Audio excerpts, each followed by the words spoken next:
जो भी country powerful होती है वो ऐसे एक झटके में पावरफुल नहीं होती है. उनकी पॉलिसीज, उनके रिसोर्सेस, उनकी डिप्लोमेटिक एबिलिटीज़, उनकी मिलिट्री पावर, उनकी इकोनॉमिक पावर सब अहमियत रखती है. China is a rising power और यूएस नहीं चाहता कि चाइना इतना बड़ा उभरे, because the only threat today to world order could be a confrontation between China and USA. And अगर आपने अमेरिका की कभी वॉरफेयर के बारे में पिछले 20-25 साल से देखा होगा, so they withdrew from Vietnam, they withdrew from Afghanistan, but they are only targeting countries which are least powerful. China is perhaps the largest navy in the world. It also beats the US Navy in terms of numbers of platforms. India and China are one of the oldest civilizations in the world. So and they have survived till now and they are still becoming stronger. इसका मतलब क्या है?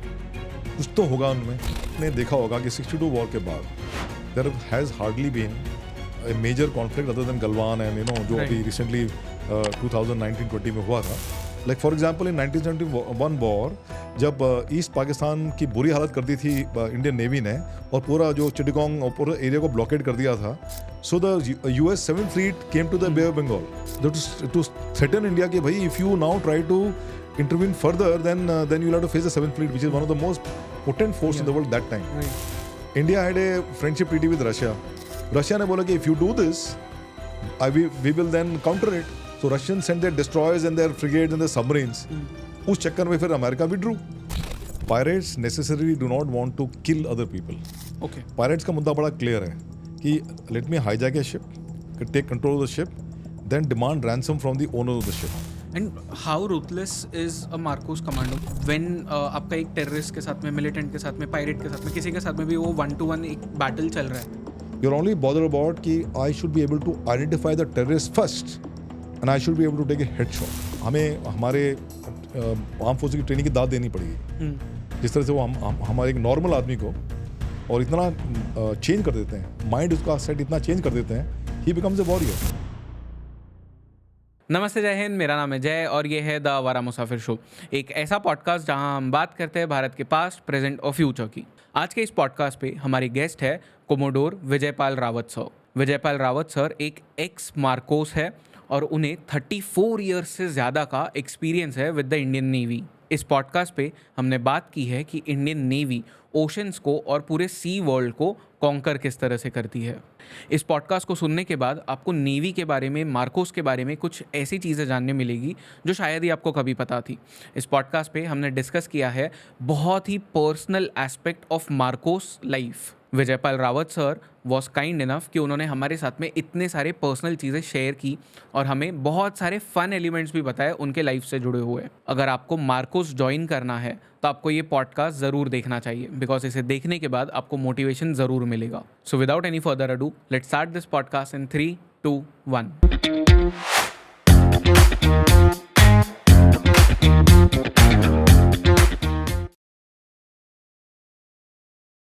Commodore Vijaypal Rawat Singh sir, आपका बहुत बहुत स्वागत है show पे.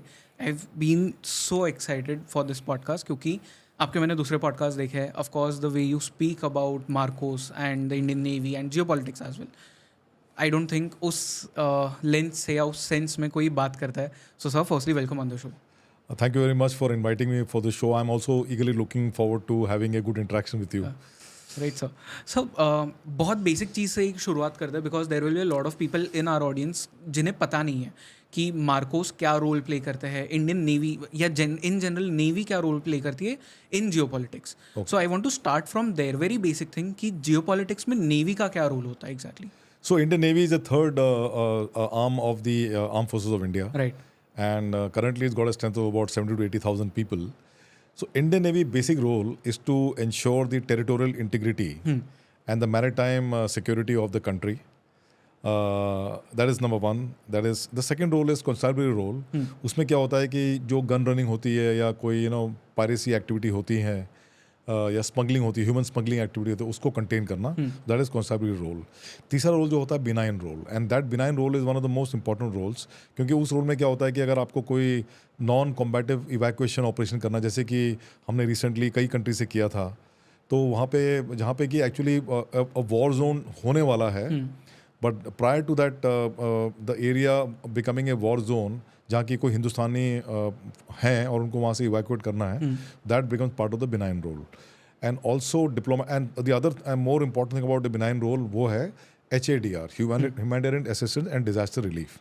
और ये पीस टाइम में बहुत मेजर रोल बन जाता है, because you see that Indian Ocean region जो है उसमें कई ऐसे लिटोरल कंट्रीज हैं which are unfortunately position in such a manner कि they take the backlash of tropical cyclones and all, and जैसे कि बांग्लादेश है, जैसे कि सीशल्स हैं, मालदीव्स हैं, ये कई ऐसी कंट्रीज़ हैं जहाँ पे उनके पास ज़्यादा रिसोर्सेज हैं नहीं, एंड दिस काइंड ऑफ जो नेचुरल कैलेमिटीज़ होती हैं तो उसके लिए फिर you have to partake in the responsibility. And the other one is the diplomatic role. In diplomacy what happens that you are like extending a hand of friendship. You're building bridges in various other countries within the Indian Ocean region, so that there is a general feeling of goodness and happiness amongst all those people, and it enhances the cooperation and coordination between all the forces available there to meet the other contingencies like HADR or any relief operations and all. Okay. So जब हम Indian Ocean reason की बात करते हैं, now there is China and India जो major powers है यहाँ पे, एंड फिर उसके बाद में US and Australia, Japan, they have their roles to play. Quad एक हमने बना रखा है. What do you think is the future of this region, क्योंकि यहाँ पे हर वक्त चाइना की वजह से कुछ ना कुछ होते ही रहता है. तो ऐसा है कि अभी रिसेंटली एक इंडो पैसिफिक रीजन US ने डिक्लेयर किया. पहले हम लोग उसको बोलते थे इंडियन ओशन रीजन और RIMPAC, Rim of Pacific ocean countries. So now basically if you talk about Indo-Pacific, it covers the entire Indian Ocean region and it covers the entire Pacific Ocean. इसका मतलब ये है कि यहाँ जो सबसे and ये जो एरिया है इसमें almost 65% of the world's population reside. And larger and more economically powerful and militarily powerful countries reside. Right. Number 1 is USA. Number 2 is Japan. Number 3 is China. Number 4 is India, Australia. All these are big countries with a big critical mass. So they are potentially very, very powerful countries. तो ये दो countries है. Apart from this, there are more than 28 to 30 littoral countries जो काफ़ी unstable हैं. तो and so humanity 65% है. तो जहाँ ज़्यादा ह्यूमैनिटी है वहाँ पे प्रॉब्लम ज़्यादा होंगी. तो एक तो ये है. सेकेंडली ज़्यादा जहाँ पे ज़्यादा ह्यूमैनिटी है वहाँ पे रिसोर्सेज की ज़्यादा आवश्यकता होगी. तो if you see China is a oil guzzler, India is a oil guzzler. और तो ऑयल कहाँ से आता है? तो ये जो पूरा जो इंडो पैसिफिक रीजन जो है, it is a hub of trade. Almost 60 to 70% of the world trade is centred around this place. And if you talk about the oil trade, then almost 60% of the oil trade flows from in this place. So आप ये imagine करिए कि ये इतना बड़ा market है और वो मार्केट को हम सभी को इंश्योर करना पड़ता है कि वो मार्केट में स्टेबिलिटी हो और कोई अदर इंटरफेरेंस ना हो. और यहाँ पे एक और मुश्किल बात ये है कि this what you South China Sea is also part of this. Right. South China Sea में चाइना का बड़ा रोल है, अहम रोल है, और वो उसने एक 9 डैश लाइन खींच के रखी है जो कि वर्ल्ड रिकॉग्नाइज नहीं करता है. और वो जो एक United Nation Convention on laws of the sea है, उसमें एक ये कन्वेंशन है, उसमें रूल्स ऑफ द रोड और divisions of the territorial waters, contiguous zone, and then the EEZ means economic exclusive economic zone, और ऐसी सब चीज़ें का वितरण के बारे में डेफिनेशन है. और ज़्यादातर अबाउट 62 कंट्रीज़ पूरे वर्ल्ड में उन्होंने उसको रेटिफाई कर रखा, तो फॉलो करते हैं. उसमें चाइना नहीं है, उसमें USA नहीं है, और कई अदर कंट्रीज़ नहीं है. लेकिन USA बाय एंड लार्ज उसको फॉलो करता है अपनी मर्जी से, क्योंकि वो वर्ल्ड का ही डिक्टेट करता है. But he by and large follows it.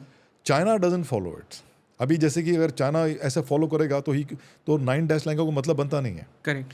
But वो कहता है कि 9 डैश लाइन इसलिए बना के रखिए because whole area is basically China's back water.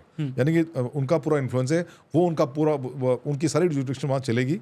अब दिक्कत ये है कि वहाँ पे कुछ छोटे मोटे स्पैटला आइलैंड्स हैं, पार्सल आइलैंड्स हैं, और वो आइलैंड डिस्प्यूटेड हैं क्योंकि वहाँ पे फिलीपींस है, कंबोडिया है, वियतनाम है, ये सब कंट्रीज़ हैं जो कि उस आइलैंड्स को क्लेम करते हैं जी. चाइना बोलता है कि ये हमारा आइलैंड है, तो वो ज़बरदस्ती उनको ऑक्यूपाई करने के लिए कोशिश करता है. वहाँ पे आर्टिफिशियल आइलैंड बनाने की कोशिश करता है, क्योंकि एक बार आपने आर्टिफिशियल आइलैंड बना दिया तो उसका EEZ उसके अराउंड आप खींच सकते हो, तो आपका रिसोर्सेज लेने की क्षमता और बढ़ जाती है. तो ये कष्ट भी है. And China is a rising power, और यूएस नहीं चाहता कि चाइना इतना बड़ा उभरे, because the only threat today to world order could be a confrontation between China and USA. And USA के लिए खासकर ये ज़्यादा अहमियत रखता है क्योंकि वो ही is today is the world leader and he wants to be the world leader for the next 100 years। Okay. और चाइना ही ऐसा है जो कि उसको no he can actually give it a tough competition.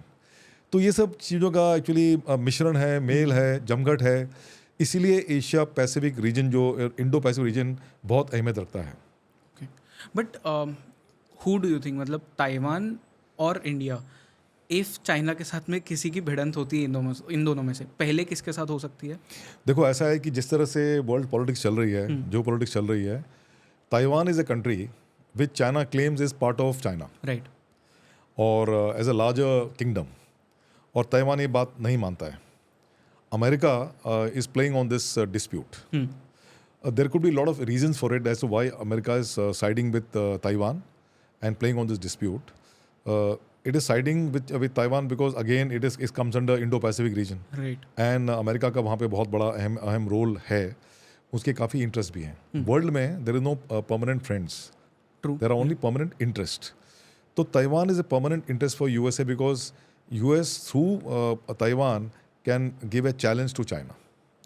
And China knows that Taiwan is being backed by US. When you say US means all the NATO countries will back any conflict between China and Taiwan. तो शायद China ऐसी गलती ना करे, क्योंकि जो भी country powerful होती है वो ऐसे एक झटके में पावरफुल नहीं होती है। उनकी पॉलिसीज़, उनके रिसोर्सेज, उनकी डिप्लोमेटिक एबिलिटीज़, उनकी मिलिट्री पावर, उनकी इकोनॉमिक पावर सब अहमियत रखती है। तो ये बात तो कहीं गई नहीं कि China is one of the largest manufacturers of goods in the world. उसकी जो क्रिटिकल मैस है, क्रिटिकल मैस क्या होता है कि कितना एरिया है, कितने रिसोर्सेज हैं, कितना मैन पावर है, कितना इंटेलिजेंट पीपल स्टे देयर, ये सब it comes at is critical mess. उस मायने से तो काफ़ी वो राइजिंग पावर है। आप वर्ल्ड का 3rd लार्जेस्ट इकोनॉमी है।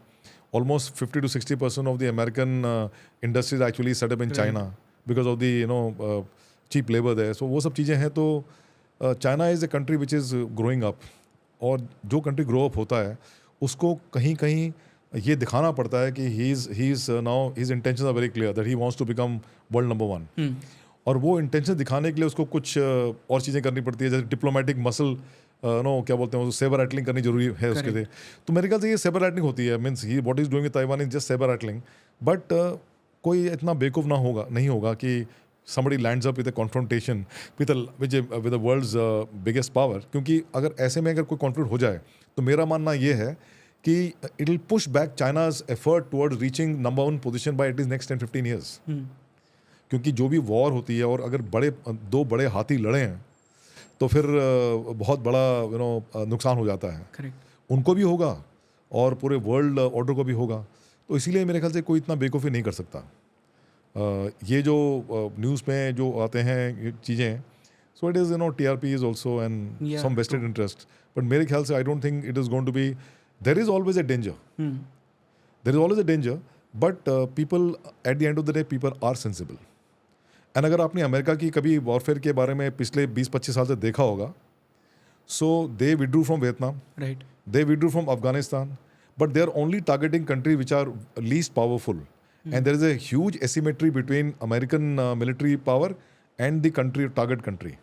तो अमेरिका उनसे भिड़ता है। अब यहाँ चाइना से भिड़ने का मतलब ही नहीं है कुछ, because China is also nuclear power, it's got ट्रेमेंडस amount of nuclear weapons, ballistic missiles, so it can do grave damage to America itself. So why should you don't fight a war for losing economic power? So उस मायने से आप चलें तो मेरे ख्याल से there will be the status quo will be maintained. Right. जब हिंदुस्तान की बात आती है तो हमारा जो डिस्प्यूट है वो बॉर्डर डिस्प्यूट है, और उस बॉर्डर डिस्प्यूट के कई कारण हैं। एक कारण तो ये है कि चाइना मानता है कि अरुणाचल प्रदेश उनका है, और कई और नदन उत्तराखंड में भी वो कह रहे हैं ये पार्ट हमारा है, तो वो उनका मानना है। अब उन्होंने तिब्बत में कब्जा किया और तिब्बत को हमने सपोर्ट किया, उससे भी थोड़ा सा नाराज़गी है। 1962 का वॉर जो हुआ तो बेसिकली वो वही मुद्दा था। उसके बाद अमेरिका ने हमें हेल्प किया और हमने एक फोर्स खड़ी कर दी किनकी, ये टिबेटन्स की, जो आज भी खड़ी है। राइट। अमेरिका ने हेल्प किया, एंड हमने उनके अगेंस्ट खड़ी कर दी, तो नेचुरली हमने भी कुछ किया। एट द सेम टाइम वो लोग क्या करते हैं, हमारा वहाँ जो एक्चुअल ग्राउंड पोजीशन है, AGL है, AGPL है, तो वो है, it is not actual, it is जिसके पास जितना उन्हें ऑक्यूपाई करते वो है, वो LOC नहीं है वहाँ पे, जो लाइन ऑफ कंट्रोल नहीं है, लाइक LOAC है, लाइन ऑफ एक्चुअल कंट्रोल नहीं है, उधर नहीं है। So there is always a border dispute, because हम सोचते हैं कि नोशनल लाइन ये है, वो सोचते हैं नोशनल लाइन ये है, तो ये वाद विवाद चलता रहता है। बट आपने देखा होगा कि 62 वॉर के बाद there has hardly been a major conflict other than Galwan and जो अभी रिसेंटली 2019-20 में हुआ था। उसके बाद out of the 7 hotspots, I think in 5 hotspots they have gone back, and there are 2 hotspots in which they have actually advanced the forces and they are not going back. तो उसका solution diplomatic है, उसका solution military नहीं है, it's a political solution है। तो see India and China are, ये मेरा मानना है, I may be totally wrong, everything depends on what is the civilisation value ये है। अभी अमेरिकन सिविलाइजेशन वैल्यू क्या है, 300 साल पुरानी है, 250 साल पुराना है। वो कहते हैं ना खानदानी लोग, I am giving a loose comparison, तो वो वाली बात है जो, तो India and China are one of the oldest civilisations in the world. So and they have survived till now and they are still becoming stronger.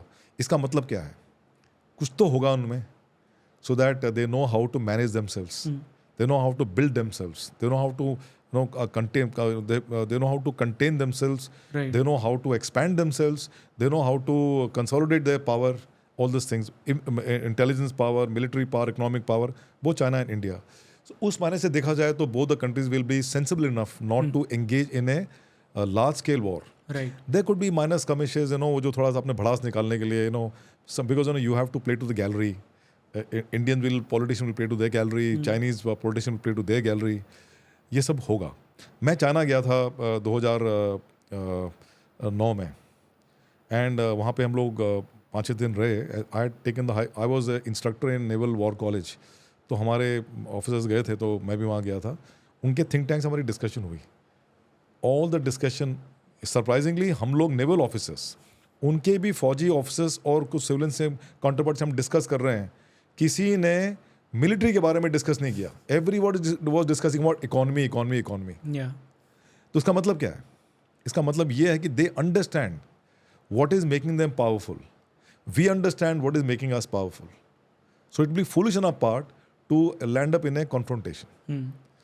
वो बात अलग है कि लोग कहते हैं कि चाइना की स्ट्रिंग ऑफ पर्ल्स पॉलिसी ये सब है, ये है एक्चुअली, क्योंकि if 2 neighbors will always have some kind of issues or the other. Right. तो ये इशू तो है। अभी चाइना इज डूइंग इट, उसका इंटरेस्ट क्या है? एक तो बेल्ट एंड रोड इनिशिएटिव है। वो बेल्ट एंड रोड इनिशिएटिव जो है वो काफ़ी लोगों को अखरता है, हमें भी अखरता। क्यों? क्योंकि वो जो क्या कर रहा है कि ये जो इस पूरे इंडो पैसिफिक रीजन में वो जो कई छोटी छोटी कंट्रीज जो हैं, अनस्टेबल कंट्रीज़ हैं, इकोनॉमिकली वीक कंट्रीज़ हैं, उनको पकड़ के उनको मोटिवेट, उनको क्या करता है, सबवर्ट करके उनको और उनको फिर वो क्या करता है, लॉन्ग लाइन ऑफ क्रेडिट उनको देता है, लोन देता है, और नोइंग फुली वेल कि they don't have the repaying capacity. और उसके बाद लोन जब रीपे नहीं कर सकते तो आप क्या करता है, वो लैंड ले लेगा आपका, वो ले लेगा। ऐसे ही हमटोटा में हुआ, सो नाउ 99 ईयर्स का लीज ले लिया उसने। ऐसे ही बाकी कंट्री में होगा। अभी सितुए है, क्याप्शू है जो ये सब म्यांमार में है। यहाँ पे भी वो he is building ports and all, Right. to have a footprint there. Gwadar में तो है ही ना, ग्वादर तो उसका हो ही गया ऑलमोस्ट, ग्वादर उसका ऑलमोस्ट हो ही गया। Correct. क्योंकि उसने जो पाकिस्तान को लोन वापस करने की क्षमता है ही नहीं। So ultimately what he will do, that he is now permanent occupied that area. Now Djibouti में सेम है।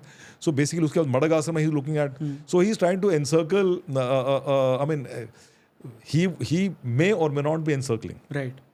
बट हमारा जो कॉनोटेशन ये होगा कि भाई एनसर्कल तो कर रहा है वो, बिकॉज ही जहाँ पे भी कॉमर्शियल वैल्यू के लिए अगर आप कुछ खरीद रहे हो या आपकी प्रेजेंस कॉमर्शियल एस्पेक्ट के लिए, एक्टिविटी के लिए ही है, इसका मतलब it doesn't stop them going beyond commercial activity, can also be military activities. And वो जहाँ मिलिट्री एक्टिविटी की बात आई इंडियन ओशन रीजन में, जो हमारा बैकयार्ड है, जहाँ के हम नेट सिक्योरिटी प्रोवाइडर हैं, तो नेचुरली रखेगा ही। सो स्ट्रिंग ऑफ पर्ल्स, ये जो कॉइन टर्म अमेरिकन ने किया है, वो करते रहते हैं, उन्होंने किया हुआ है, बट कितना सच है कितना सच नहीं है इसके बारे में तो you have to do a deep study. But मेरा मानना यह है कि they are doing it for their personal benefits, and we have to look from that perspective कि while they may be doing for their benefit, but anything which is done for commercial purpose can also be utilized by military, and that is where the problem lies. Right. So that this, in short, is the issue between India and China.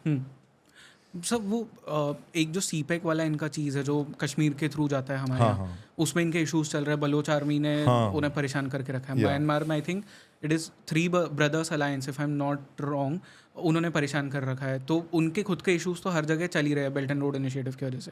But then when we look at countries like Maldives और श्रीलंका, तो ये बीच बीच में China के influence में चले क्यों जाते हैं? Like Sri Lanka, it allowed Chinese ships to come there and वहाँ पे बोर्ड करने के लिए उन्होंने अलाउ किया. एंड फिर मालदीव्स वी नो कि क्या हुआ था. अब भले ही मालदीव्स वापस से इंडिया की तरफ आ गया है बिकॉज दे रिक्वायर्ड मनी, पर ये बार बार चाइना की तरफ चले कैसे जाते हैं? How do they influence them? That is because China gives very soft loans. China has got a power. China is a very big economy now. It has got a tremendous amount of money to loan. Right. ठीक है ना? और उनके loan के terms और condition ऐसे होंगे that it is very lucrative for these people to take loans. Whereas if you take loan from the World Bank, there are far too many conditions, I think. And because of that, they will be discouraged to take loan from the World Bank or any other organization. China is willing to give loan.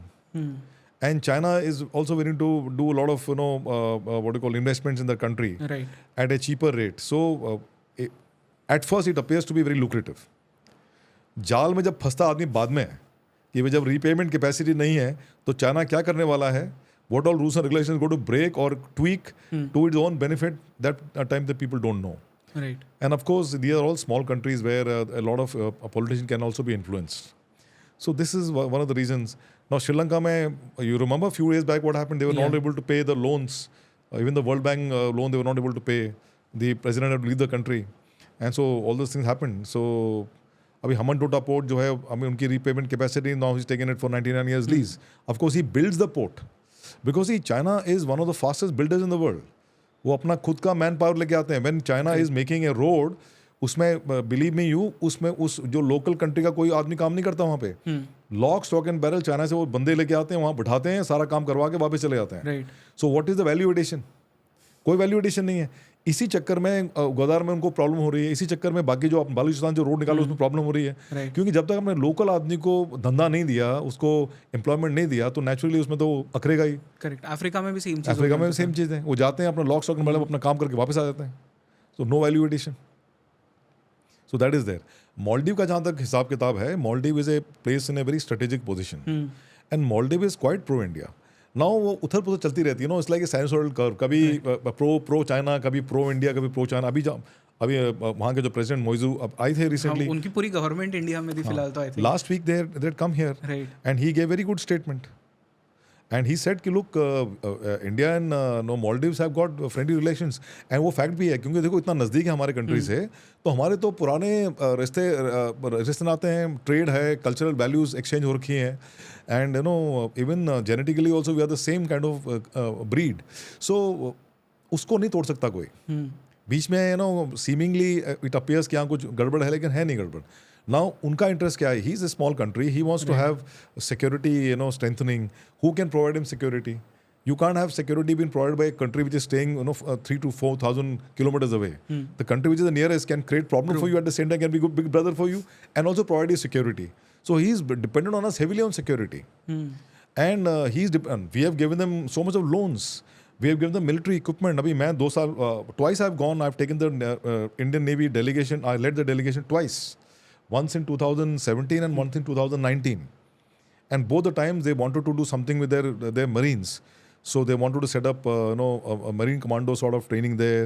They wanted to actually vitalize their capability for doing maritime intervention operations. So uske liye discussion. I had a discussion with CDF, जो उनका second most powerful आदमी है, Chief of Defence Force, CDF, who is a Major General. Right. जब मैं पहले मिला था तो he had done national defence college in India. And उनके तो ऑफिसर आते रहते हैं कोर्स करने के लिए सारे. There is a lot of training independency. अभी मेरे जाने के बाद हमने जो ऐसा वो सेटिंग की है कि we go every year, marine commandos go and train them, then every alternate year they come and get train by marine commandos here. तो ऐसा तो हमारा काफ़ी लेना देना चलता है. हमने काफ़ी वहाँ इन्वेस्टमेंट कर रखे हैं, जेट्टी बना के रखी है और बनाएंगे. चाइना ने भी वहाँ पे फ्रेंडशिप बना के रखा है. China also doing lot of investment. So ये इंटरनेशनल जियोपॉलिटिक्स में चलता रहता है. So it's purely a game of geopolitics. It's a purely a game of geopolitics, but Maldives no. उनको दिक्कत क्या थी? उनको दिक्कत ये थी कि यार मालदीव्स में हिंदुस्तान ने कम से कम 80 या 90 आर्म फोर्सेस पर्सनल वहाँ पे तैनात करके रखे हैं. एंड वो ऐसे नहीं तैनात करके रखे हैं. You can't go to any country in plonk and sit there. It is because they invited us. उनके पास कैपेबिलिटी नहीं थी, तो हमने उनको एक दो हेलीकॉप्टर दिए, हमने उनको डॉर्नियर एयरक्राफ्ट दिया, हमने उनको दो तीन छोटे छोटे जहाज दिए हैं टाइम टू टाइम. उसको मैन करने के लिए क्रू दिया हुआ है. Of course is a mix manning crews. Some of them are there trained in India, some our own people. So उनको ये पॉलिटिकल मुद्दा ये बना कि यार हिंदुस्तानी लोग यहाँ पे क्यों नौकरी कर रहे हैं. दे should be out from here. Means जो यूनिफॉर्म पीपल हैं, तो ठीक है गवर्नमेंट ने चेंज कर दिया हो. And now the non uniform people have basically retired naval people, retired naval pilots, और those naval pilots who are deployed in Hindustan ship aeronautical limited. ऐसी जगह से निकाल के उन्होंने वहाँ पे तैनात कर दिए हैं. Now they got no problem. We have maintained our status quo. So there is no issue actually like that. But yes, because it's a smaller country, it will always be having some kind of. It cannot be very comfortable, when you find a rising power as your neighbor. Big brother, syndrome is always there. Big brother can be very good. It can also be harmful. That's what they must be thinking. अभी हमने उनको पानी दिया है. In fact during tsunami we help them. अभी 2-3 साल पहले उनको they had a shortage of water. We give them so much of water. उनका जो एक्सक्लूसिव इकोनॉमिक जोन बहुत बड़ा है, और उसको पेट्रोल करने के लिए उनके पास कोई विमान नहीं, तो हमने उनको डॉर्नियर एयरक्राफ्ट दे रखा है. उनकी हमारे कितनी कैजुअलिटी इवैक्यूएशन करते हैं हम. मेडिकल इवैक्यूएशन कितना होता है?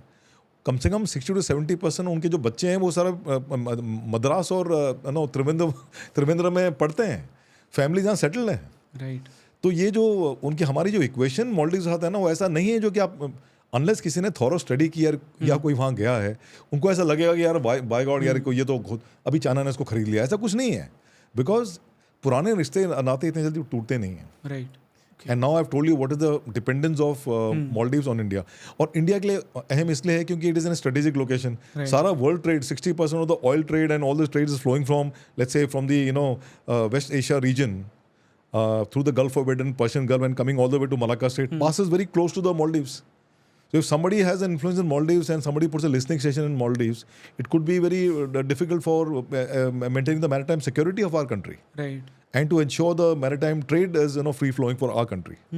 That is the significance of Maldives. But then when we look at China's navy and Indian navy, can you paint a picture of this? कि मतलब what are our strong points versus their strong points? Okay. Now today, अगर आप ये देखें, if you do the bean count, यानी कि number of warships and submarines, right. China is perhaps the largest navy in the world. It also beats the US Navy in terms of numbers of platform. Now, what is the sophistication of platform is a question by itself. Now, naval warfare per se requires an ability for you to identify, detect, locate and identify our enemy target at the furthest range. And then once you have done that, so you have a range advantage. Right. And then you are able to fire missiles of that range, and the missiles has to be so intelligent and so potent that the enemy is not able to defeat the incoming missile, and thereby the missile actually stucks the ship or whatever target it is. ये in short is naval warfare, both under water also, by air also. Now इसके लिए आपको चाहिए sophistication, technological enhancement. Now China definitely has got a technical edge, but see India has got most of this high end equipment either from Russia और from Israel and some from US also. So considering that the Western technology is superior to the Chinese technology, so technology-wise we can consider ourselves to be much better. Number two, our navy is much more exercised than the Chinese navy. In what sense? In the sense कि क्या होता है कि you suppose you are actually you're a wrestler in India or you're a boxer in India. अगर आप Indian के इन लड़कों से ही बॉक्सिंग करो और फिर आपकी कितनी कैपेबिलिटी बढ़ती है, स्किल कितना डेवलप होता है आपको पता नहीं. बट क्या होता है कि अगर उसको वर्ल्ड क्लास बॉक्सर बनाना है तो you send him to Cuba for 6 months training, you send him to Russia for Bulgaria for training, for this country for training, and make him fight in other so many other competitions, and then he's prepared to fight in the Olympics. So something very similar is when the navies are there. So navies do on a regular basis wartime exercises. Exercises are nothing. It is you are actually trying to paint a realistic scenario of war. जैसे India और enemy है Pakistan, let's say. And so now you will have Indian forces only, some forces divided and they'll act as Pakistani, some divided as act as Indian force, blue and red force. Right. और उसके बाद scenario create करेंगे और उसके बाद हम उसको operation करेंगे. Then we will try to decipher कि what is the operating plan of that country which is red. I won't say Pakistan, I would say red. So वो हमारा एनिमी है, वो क्या कर सकता है, उसके पास कितने फोर्सेज उससे क्या करता है. जो फोर्सेज हैं वो रियलिस्टिक नंबर दे देंगे उनको. सिमिलरली यहाँ पे तो ऐसे करके हम लोग करते रहे. That's called refining a war tactics. एक तो ये इंटरनल हो गया. दूसरा हम क्या करते हैं, we do joint exercises. Like Indian Navy हर साल, US Navy every second year we have biennial exercise called Malabar. उसमें India, now all core countries, Right. India, Australia, Japan. and America, we all exercise. Now when you are exercising like this, एक तो mutual cooperation हो गया, coordination हो गया, और जो refinement in tactics, standard operating procedures है. No, these are very important. Plus you get to know what are your weaknesses and where you have to plug the gap. Right. So that is one. Then we also exercise with the Russian Navy. We exercise with the French Navy. We exercise with the Japanese Navy singularly. We exercise with the Sri Lankan Navy. We exercise with the Bangladesh Navy. So हमारा तो year on year we have so many exercises with so many countries. So it apart from building bridges of friendship, it also creates a धाक आपकी जमती है कि उनको भी मालूम पड़ जाए तो बहुत तगड़ी नेवी है यार, बड़े प्रोफेशनल लोग हैं. अब आज की तारीख में when you talk to the American naval officers and the British naval officers, they speak very high about the operational capability of the Indian navy, at the same time the professional efficiency of the officers and the sailors who are manning the warships and the submarines of the Indian navy. कहीं देख लो, you send Indian naval officers abroad for a academy course, they come first. I went to Indonesia, I stood first. I went to Indonesia for a international geopolitics and high defense management course. Among the 10 foreign officers, including from New Zealand, Australia, Singapore, other South Asian countries, Nigeria and all, I stood number 1. So in Hindustani mein na wo to there's always there's a fire there inside is our belly. fire in the belly, and we are very competitive. So I hope you understand what I'm trying to say. China, on the other hand, doesn't have so many good friends. And so he's limited in his ability to exercise with other countries. And as a result, he won't know what are the gaps which are existing in his tactics. Of course, he believes too much in mass, the mass of force. उसके बाद, if you are having 10 fighter aircraft, he will have about 100. True. So 10 to 100 में फिर वो थोड़ा सा equation उनका asymmetry, उसको plug करने की कोशिश करते हैं. But as I told you कि naval warfare is all about number 1, does the ships have long legs. Long legs का मतलब उनकी पावर ऑफ सस्टेनेंस कितनी है. अब हमारे जो जहाज हैं औसत वो एवरी 7 to 8 दिन उनको फ्यूलिंग की ज़रूरत पड़ती है. कुछ ऐसे जहाज हैं जो नए वाले हैं जो कि 20-25 दिन तक आराम से विदाउट फ्यूलिंग कर सकते हैं. उनको जहाज को एक एरिया में सस्टेन करने के लिए टैंकर की ज़रूरत पड़ेगी. अगर आपके पास टैंकर हैं, लेकिन टैंकर कब तक आपको सपोर्ट करेगा. टैंकर को भी कहीं फिर फ्यूल भर के लेके आना पड़ेगा. तो कितने टैंकर होंगे. तो the ballpark figure is for 5 to 6 ship there should be 1 tanker. यानी कि अगर आपके पास 50 शिप हैं तो आपके पास 10 टैंकर ऑन, यानी 60 हो गए पूरे मिला के. तो ये इससे very capital intensive to create naval force is not so easy. It's very बहुत पैसे लगाने पड़ते हैं उसमें. सभी कंट्री की क्षमता नहीं होती है. So you then you bank on mutual cooperation, coordination with other countries. और वो तभी हो सकता है जब you exercising with them on a regular basis, जैसे इंडिया करती है. अभी क्वाड है, Quad is only a dialogue, it's a diplomatic dialogue. It is not actually military pact, but security measures, security aspect जो हैं एंड जो peace time activities हैं वो सब मिलके करेंगे. तो अभी दिस इज़ वन, ये तो फंडामेंटली उनके वो जुड़ गए एक साथ. उसके बाद कल कोई ऐसा आपत्ति आ जाए, you never know, somebody might be willing to support. Like for example in 1971 war, जब ईस्ट पाकिस्तान की बुरी हालत कर दी थी इंडियन नेवी ने और पूरा जो चिटगांग और पूरा एरिया को ब्लॉकेड कर दिया था, so the US 7th Fleet came to the Bay of Bengal. Now they came to the Bay of Bengal not to fight with India, to threaten India कि भाई if you now try to intervene further then you'll have to face the 7th Fleet, which is one of the most potent force in the world that time. Right. India had a friendship treaty with Russia. Russia ने बोला कि if you do this, we will then counter it. So Russians sent their destroyers and their frigates and their submarines. उस चक्कर में फिर America withdrew. So basically saber rattling हुई. Right किसी ने थ्रेट करने की कोशिश की, उसने काउंटर थ्रेट कर दिया. तो ये क्या होता है, it is only possible when you have a friendship treaty. So you build leverages over You time. build leverages, so you're building leverages by having Quad and other kind of, this kind of course, Quad, again, I'm reiterating, Quad is not a military alliance. It is just a diplomatic entity amongst 4 nations to maintain good order and discipline in the entire Indo-Pacific area, so that the trade can flow freely. There is a freedom of navigation and there is no interruption in the trade between all those countries. And जैसे कि Indian prime minister ने कहा है कि SAGAR, security and growth for all in the region. I mean, I would say in short, this is what is the मुद्दा of Indo Pacific. Right. Okay. But sir, warships now, as you said कि एक navy को build करने के लिए you need a lot of capital आपको चाहिए, you need a lot of resources, क्योंकि वॉरशिप को भी फिर आपको उसको प्रोटेक्शन भी देना है.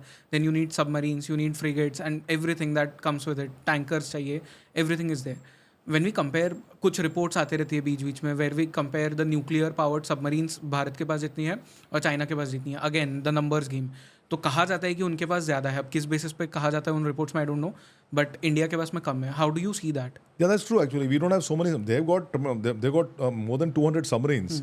We have just about 22 odd submarines. उनके पास कम से कम 40-50 के करीब तो न्यूक्लियर सबमरीन्स हैं. हमारे पास अभी 3-4 न्यूक्लियर सबमरीन्स हैं. उसमें 2 SSBNs हैं और एक SSN है, SSK है, submarine to submarine killer, which is on lease from Russia. Right. So कुल मिला के हमारे पास 3 हैं. हमारा प्लान है और 5-6 और जोड़ने के लिए. But we are rather concentrating on conventional submarines. Now जो इनके पास 200 सबमरीन जरूर होंगी, लेकिन उसमें कितनी सबमरीन ऐसी हैं जो कि यहाँ तक पहुँच सकती हैं, उनकी कैपेबिलिटी कितनी है. Nobody has tested the capability. Right. क्योंकि you can continue having bean count, larger bean count, लेकिन अगर उनकी ऑपरेशनल इफेक्टिवनेस इतनी नहीं है कि they can come and create some damage in the Indian Ocean region, so then it is futile. No. So numbers always do not matter. What matters is what the high tech aspects of your combat potential, that matters more. Right. In naval warfare and also air force warfare, now also in the army warfare.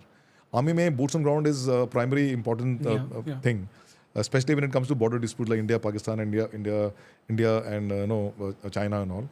But high tech aspects is very, very important. Right. तो कितने high tech China है वो पता नहीं, because nobody exercises with them ना. Nobody is able to exercise with them. हम तो Japanese navy से एक्सरसाइज करते हैं. Right. I have been to Japan and seen their ships. उनके तो ships में ऐसी sophistication है. I went there for seminar and as part of the seminar we also visited one of the Japanese warships. I mean it's very high tech. And like Aegis class destroyer के बारे में सुना होगा अपने US को. उनके पास 10 ऐसे हैं. And they've got more than 100 LRM, long range maritime patrol aircrafts. Right. And they are Japanese self-defense force. And the constitution doesn't allow them to be offensive force. Japan. Australia has got very sophisticated ships, because all these people rely too much on Western technology, and Japan, when it comes to technology by themselves, they are very, very sophisticated. So there is no comparison. But yes, while you can say, all this is there, but one has to understand that there is always a merit in giving undue advantage to the enemy, so that you can be better prepared. So ये सबके ध्यान में रखने वाली बात है. Okay sir, when we talk about मतलब MARCOS की जब हम बात करते हैं, तो I have seen a lot of videos on YouTube as well, जहाँ पे पायरेट्स के साथ में जो I don't know what to call it, बस स्कर्मिशेस जो होते हैं, कभी किसी शिप को हाईजैक कर लिया तो it's always the Indian navy जो फर्स्ट कॉल पे चली जाती है, and then MARCOS do their operations. Gulf of Aden में पायरेट्स के साथ में लड़ना वर्सेस कश्मीर में एक मिलिटेंट या टेररिस्ट के साथ लड़ना, what is the difference, how does it play out? Anti piracy operation जो हम देख रहे हैं, it is got a different connotation, and जो हम JNK में एंटी टेररिस्ट ऑपरेशन देख रहे हैं वो डिफरेंट कॉनोटेशन है. Pirates necessary do not want to kill other people. Okay. Pirates का मुद्दा बड़ा क्लियर है कि let me hijack a ship, take control of the ship, then demand ransom from the owner of the ship. And once the ransom is delivered, which most of the time it is delivered, leave the ship and then look for some other ship and catch the ship. उनको ना of course to climb onto a ship and threaten the people, you need to have weapons. Yeah. But it seldom happens कि they are killing people. It's a rare occasion that the pirates are firing and killing people. Of course, when the pirates are threatened by a special force or any other naval boarding party, then in that skirmish there could be some firefight in which somebody could be injured. But I have not heard of pirates firing and they must be firing to threaten or fire for effect. But लेकिन वो किसी को मारने के लिए नहीं. और वैसे भी पायरेसी का मुद्दा रोल ही अलग है और यहाँ एंटी टेररिस्ट ऑपरेशन जो है वो तो पाकिस्तान स्पॉन्सर्ड है. वहाँ पे वो लोग जितनी तबाही करना चाहते हैं ताकि वर्ल्ड का ओपिनियन चेंज हो जाए कश्मीर के बारे में, उसके लिए वो लड़ाई कर रहे हैं. So this is the basic fundamental difference between both. Now क्योंकि दोनों के दोनों में basic fundamental difference है, so our approach towards our operational approach also is different. तो जम्मू कश्मीर में जनरली आर्मी की जो deployed infantry and para SF and they are handling this. कुछ मार्कोस भी हैं वहाँ पे एंड कुछ एयरफोर्स के गरुड्स भी हैं जो कि वो एक साथ ऑपरेशन करते हैं. Then special task force of the police also they all are handling. Basically anti terrorism is a police subject. True. It is not a military operation. Right. ठीक है ना. अब क्या है कि वो police the kind of anti terrorist operation which are taking place there something are not within the total available police force there, so they have sought help of the army and army is deployed extensively there. So that is how it is. But there it is mass, for anti-terrorism you require a mass of force. ज़्यादा तादाद में आना. In anti-piracy you don't need that. So in anti-piracy अभी आपने एक और question पूछा कि the first responder there is an Indian naval ship. It is because as we talk there are more than 10 to 12 ships are deployed at any point in time in the Indo-Ocean region. And वो सारे जो ship हैं जो worship diploid हैं वो 4-5 महीने के लिए डिप्लॉयड होते हैं, फिर टर्न अराउंड होता है. Those people, every ship has got element of marine commandos. They also have an element of boarding party. They may not be boarding party, those people who go and climb board onto a ship in case the ship is stopping and for search, in case the ship allows you to come and search. उसके भी काफ़ी legal hassles हैं. And marine commandos, when the ship is not stopping and you know there is piracy or there is something, there is activities there happening and there is a life at threat on the ship, then the marine commandos are called in to do the intervention. And अगर उनकी strength भी कम है तो then you will ask marine commandos for reinforcement, which happened in February. Which is a very, very great operation which happened in February, where there was a merchant vessel called MV Ruin. I think it belonged to one of the Belgium or Bulgaria, one of the countries, and it was actually hijacked by the pirates in December last year. And after hijacking, it was being used as a pirate vessel. और उसमें उनके पास skips थी, तो basically mother vessel बना के और उसको as a control ship बना के और वो पायरेसी ऑपरेशन कर रहे थे. इंडियन नेवी की उन पे आग लगी हुई थी and they were monitoring it and noticing this movement and all, and उनको मूवमेंट सस्पिशियस लगा. Then they decided to do action, and when they try to do action in the month of February, when they knew that कि warship का उनका जो merchant vessel का जो movement है it is not ordinary, it's an extraordinary movement because normally the trade moves in slocks, sea lines of communication. You can't have merchant vessel moving crisscrossing like this and all and suddenly changing its course and not having this automatic identification system on, because as per the international law every ship is supposed to identify themselves at whichever point in the ocean they are. इसने बंद करके रखा तो naturally there is suspicion, and the suspicion was found true when they launched a drone and they realized that there are 30-40 guys with AK-47 on the upper deck of the warship of the merchant vessel. So it became very clear कि ये pirates हैं यहाँ पे. अब वो 30-35 थे और उनके पास सारे weapons हैं. हमारे इनकी मेरे ख्याल से strength कम थी मार्कोस की. So they asked for the Marine Commando reinforcement Mumbai. And Mumbai से फिर एक C-17 फ्लाई किया. उसमें Marine Commandos ने अपने स्काई डाइव किया पानी में, and they were recovered by the boats. And the moment they saw the pirates saw the Marine Commandos, वो छतरीधारी falling into the water, they got scared and they all surrendered. So that is a very major operation. Right. World में ऐसा तो मेरे ख्याल से पहली बार हुआ है, सेकंड टाइम हुआ है. पहली बार यूएस नेवी सील्स ने किया था, वो पिक्चर देखी होगी आपने, कैप्टन फिलिप. और सेकंड टाइम मार्कोस ने किया है. So now see this becomes it signals the intent of the Indian navy कि कहीं भी कुछ भी सॉर्ट आउट करना है तो Indian navy is reliable and we will be there and will sort out the issue. So that is so it became a very strategic issue actually. Right. So अभी पूरे वर्ल्ड में हमारी वाह हो रही है. Everybody in the world has noticed कि यार इनके पास ऐसी capability है. And the best part is when I was principal director, I was for longest period of 8 years. ये capability हमने develop की थी. मीन्स पहले हो रही थी, पहले भी हो रही थी, मेरे से predecessors ने की थी, लेकिन वो फाइनल रिफाइनमेंट मेरे टाइम पे हुआ. So you feel so proud ना कि जो capability हमने 1997 में हमने ये सोची थी कैपेबिलिटी, एंड अल्टीमेटली वो कैपेबिलिटी प्रोग्रेसिवली हमने एनहांस की, इम्प्रूव की, and finally culmination point was when I was the principal director, और उसके बाद ये इसका अंजाम दिया इस साल.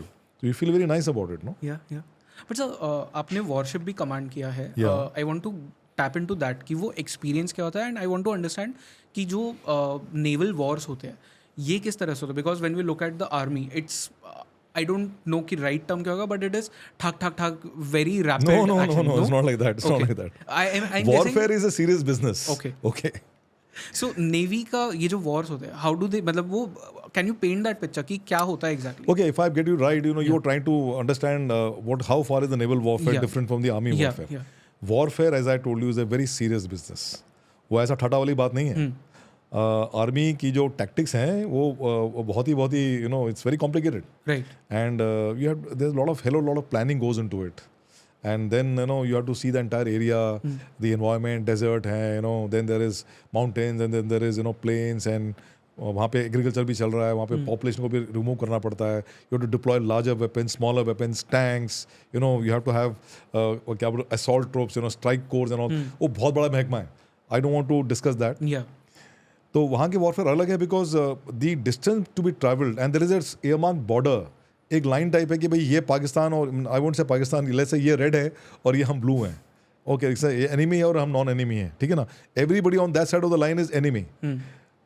लेकिन मैरिटाइम एरिया में ऐसा नहीं है, क्योंकि the ocean is the global common, यानी कि कोई भी इसको इस्तेमाल कर सकता है. यू कांट सेग्रीगेट कि भाई तुम इस एरिया में मत आओ. Right. वो बोलेगा मैं क्यों नहीं आऊँ यार, मेरा तो यही से मेरा ट्रेड है यहाँ पे, अगर आप मुझे डाइवर्ट करने को बोले तो मेरा कॉस्ट बढ़ जाएगा. So then there are lot of international organization will intervene. Plus there be warships of other countries also there. पहली बात तो आइडेंटिफाई करना कि यार ये पाकिस्तानी है कि कोई अदर कंट्री का, वो बड़ा मुश्किल हो जाता है. ये क्यों मुश्किल हो जाता है? ये इसलिए होता है कि see you have to have something, there is something called as maritime domain awareness, MDA. आपको जिस जगह में आपको कुछ ऑपरेशन करना है उसका पूरा जानकारी तो आपको मिलनी चाहिए ना. Sure, हाँ. कि कौन हमारा है, कौन उनका है, और कौन उन तीसरे वाले का है, ठीक है ना. और इसके रिपरकशन क्या हो सकते हैं. For example, during the Kargil war, Americans said कि they passed a directive that any warship coming on a certain latitude and longitude towards Makran coast will be prosecuted. इसका मतलब क्या हुआ? It contained us also. We could not cross that. America के पास तो इतना बेरबेतौल है. Right. अगर वो कुछ बोलेंगे तो कर सकते हैं. बिकॉज उनकी अमेरिका को अगर आप कन्वेंशनल फाइट करोगे तो आप कभी नहीं जीत सकते उनके साथ, क्योंकि they are far superior. America को सॉर्ट आउट करने का जो तरीका जो वियतकांग ने किया और जो अफगानिस्तान में कर रहे थे, I won't say they sorted out, but yes it was a stalemate situation because asymmetric warfare, bleed by 1000 cuts, वो वाला उनमें चल जाता है. लेकिन अगर आप मुक्काबाजी उनके साथ करो, conventional warfare करो, then you will not be able to withstand for one day also, because they are that powerful. So that is so now here maritime domain awareness का मतलब ये है कि you are with your resources available, your satellites, your low orbit Earth orbit satellites, your surveillance ships, aircraft, long range maritime patrol aircrafts, वो सब data gather करते हैं. Then you have something called as white shipping data. We have something called as IFC IOR, information fusion center and Indian Ocean region, which is there in Gurugram. So that takes inputs from various coastal radar stations and all, and also we have a pact with white shipping, we like Lloyd's के साथ और international organizations के साथ, वो भी अपनी वो shipping के बारे में information देते हैं. So you paint a picture कि वो area कैसा है, उसमें कितने warship हैं, किस किस country के ships हैं, किस country का trade जा रहा है, कौन कौन से Indian shipping corporation इंडिया के ship हैं, यानी कि आपको सारा ज्ञान होता है. That is very important. Now आधी जान तो इसमें निकल जाती है because most of the countries don't have that capability. अगर आपके तो कैपेबिलिटी नहीं तो आप लड़ाई कैसे लड़ोगे. So Indian Navy has got that capability, but I won't say that it is at the ultimate level. No, it is all progressively being built. But navy में इंटेलिजेंस यूनिट होता है जैसे मिलिट्री में military intelligence. There is, we also have naval intelligence unit, but we have something called as wireless equipment unit. मतलब वो सारे coastal station में होते हैं काफ़ी जगह. वहाँ पे क्योंकि see everything is communications. True, या you know. So all the communication जो उनके जो वो सिग्नल्स होते हैं उसको इंटरसेप्ट करते हैं. And with that you can make out कि कौन क्या कहाँ क्या कर रहा है. सो वो that is also part of the intelligence gathering. So human intelligence gathering, tech intelligence gathering through technology like satellites and all those things, वो सब और वो सब गैदर करने के बाद, and then actually having people on board, human end and all those things, उसके बाद मैरिटाइम डोमेन एविडेंस का आपका एक पूरा आपके सामने अवेलेबल हो जाता है. बट नेवी में ह्यूमेंट कैसे होता है? Human end, like, there are people who are on the other side also. They provide the intelligence. Okay. There are agents, I won't name them, sure. who would be on the other side. Like their agent will be on this side. So there is some kind of give and take तो होता ही है. Okay. So from that point of view, you get to know. And the first thing is you have to have a excellent maritime domain awareness. Now, इसकी जरूरत land warfare में नहीं है, because it is very clear कि उस side वो पार वाले वो हैं और हम ये हैं. यहाँ पे ऐसा नहीं है. एक तो ये है, प्लस वहाँ पे क्या ज़्यादा इंटरफेरेंस नहीं है, क्योंकि इट इज़ डिक्लेयर्ड कि भैया आप वो हम यहाँ गोलाबारी उस तरफ करेंगे, वो उस तरफ करेंगे, तो हमको डिफेंड करना है. यहाँ पे ऐसा नहीं. यहाँ पे तो चाइनीज़ ट्रेड फ्लो कर रहा है, अमेरिकन ट्रेड फ्लो कर रहा है. और कॉम्प्लिकेशन देखिए आप, एक जहाज़ जो किसी और कंट्री में बना है, किसी और कंट्री का फ्लैग फ्लाई कर रहा है, और उसमें जो क्रू है उसमें आधे फिलिपिनो है, कुछ चाइनीज़ और इंडियन कैप्टन है. अब मान के चलिए आपका इंटरेस्ट नहीं है उसमें, राइट? है ना आपका interest. So you can not say that इसको तो छोड़ो यार, या इसको सॉर्ट आउट करते हैं. नहीं कर सकते आप, because there is the interest, आपका इंटरेस्ट उसमें है एंड वो नियता है भाई. What can you do about it? So there is a lot of complications. Then naval warfare is fought in 3 dimensions. It's a air dimension, is a sea dimension, is an underwater dimension, and naval warfare is fought in long ranges. Like if you have the ability to pick up enemy contacts after you have developed the maritime domain awareness, उसके बाद you pick up a contact. Let's say enemy ship is moving from, और enemy ship क्या करेगा, आपको अपने आप को massacred करेगा. वो स्लॉक में सी लाइन जो कम्युनिकेशन में जो 50-60 वो जो मर्चेंट वेसल जा रहे हैं उसके बीच में छुप के जाएगा. अब आपके दिमाग में ये है कि यार गोली में if I have to fire a missile, किसको फायर करूं? गलती से वो मर्चेंट वेसल हो सकता है, और वो मर्चेंट वेसल अमेरिका का निकला तो अमेरिका भी नाराज हो जाएगा, या अगर चाइना का निकला तो चाइना नाराज नहीं होगा, पक्का नाराज होगा. और अगर गलत से लग गया किसी को, टैंकर में लग गया तो पूरा जो ऑयल पोल्यूशन होगा. तो ये सब चीज़ें बहुत मायने रखती हैं. तो उसके लिए आपको intelligence network, you have something known as electronic support measures, ESM, जो कि एनिमी के रडार की फिंगरप्रिंटिंग करते हैं. एनिमी की कोई ट्रांसमिशन होती है, फिर उससे मालूम पड़ता है, ट्रायंगुलेट एंड मेकआउट कि हाँ ये एनिमी शिप है, राइट, जिसकी कि आपने पहले मेहनत की है. पहले आपने उनका एक लाइब्रेरी बना के, उनके फिंगरप्रिंटिंग की लाइब्रेरी बना के रखी है आपने. देन यू आर कन्फर्म कि ये एनिमी शिप है. उसका रेंज कितना है, आपके पास जो आपके जो मिसाइल्स हैं उसका रेंज कितना है, आपके पास helicopters can they fly and fire missiles, और you have an aircraft carrier which can have a surveillance bubble of 1,000 kilometers. We don't have. True. Right now we got a surveillance bubble only 500 kilometers. America has got 1,000 kilometers. तो यानी कि 500 kilometre तक हम area को sanitise कर सकते हैं. एक आपने सैनिटाइज किया, do you have the ability to now prosecute मतलब आइडेंटिफाई, डिस्ट्रॉय. उसके लिए आपको अलग सी टेक्निक इस्तेमाल करनी पड़ेगी. आपको जो फाइटर एयरक्राफ्ट लेने पड़ेंगे, आपके पास कितने फाइटर एयरक्राफ्ट हैं एयरक्राफ्ट कैरियर में. एयरक्राफ्ट कैरियर अभी ऑपरेशनल है, क्योंकि when you have one aircraft carrier तो वो जाहिर है कि वो पूरे 5 साल तो ऑपरेट नहीं होगा ना. उसमें there's a time when it is in maintenance schedule also. So right now we got 2 aircraft carriers. One can be in maintenance schedule, one can actually go for operations. So ये सब चीज़ें बहुत मायने रखती हैं. Okay. So it is rather quite complicated. So जब आप एक वॉरशिप को कमांड करते हो, what is exactly happening on the warship? So warship में like मैंने 2 warship कमांड किए. एक was landing ship tank. Though that is used for amphibious operation, you actually land on the beach. Okay. And then open the bow doors and the tank roll out, and trucks roll out and the troops roll out. So that is meant for basically amphibious warfare. It is also meant for HADR missions. It's an ideal platform for HADR missions. Tsunami ke time I was commanding that kind of ship, INS Guldar, and we did tremendous amount of good work of HADR and relief materials we provided from one island to the other, and काफ़ी हमने हमारे ship ने काम किया. मैंने नहीं, और ship ने भी उसमें बहुत अच्छा काम किया था. Second ship which I commanded was INS Gomti. It was a guided missile frigate. So it has got a frigate which has got anti-submarine capability, anti-air capability. I had 2 helicopters. Okay. And both the helicopters could fly a long distance with ESM support mechanism. They could fire torpedoes, And then so that is the what you call combat potential my ship had. And I could sail for about 6 days continuously, then refuel and again sail further. So that was my reach. And मेरे ship में आप ये जानना चाहते हैं ना कि ship की दिनचर्या क्या होती है. So ship has got, मेरे शिप में खासकर अभी तो क्या, my ship was reasonably big, but there are bigger ships now. So like there are aircraft carrier which is biggest, then there are tankers, then there are LPD landing platform deck and landing platform helicopter decks and all. Those are basically for amphibious warfare. Then there are destroyers. आजकल cruisers नहीं होते. There are destroyers. Then there are frigates. Then there are missile corvettes. Then there are small civil defense boats and all. So category of size and all these things. And also the the combat potential. Right. So destroyers by and large have got the best combat potential. Aircraft carrier का जो combat potential is emanates from the aircraft which are on the aircraft carrier. ठीक है ना? Right. And of course it is a center of gravity for any fleet operation. Yeah. जो समुद्री बेड़ा होता है उसको बोलते हैं फ्लीट, और सेंटर में होगा एयरक्राफ्ट कैरियर, मदरशिप जैसे. मदरशिप, और वहाँ से फिर एयरक्राफ्ट फ्लाई करके, और it the power from the aircraft carrier goes out, it defends the fleet, eight the same time it can also be diploid for offensive operation. ये उसका मुद्दा है. एंड जो मेरा जहाज था, it was a smaller ship about 125 meters in length. I was carrying 4 missiles. Each missile has a surface to surface missile range of about 120 kilometers. And I had what you call SAMs, short range anti-missile defense, which I had about 48 missiles.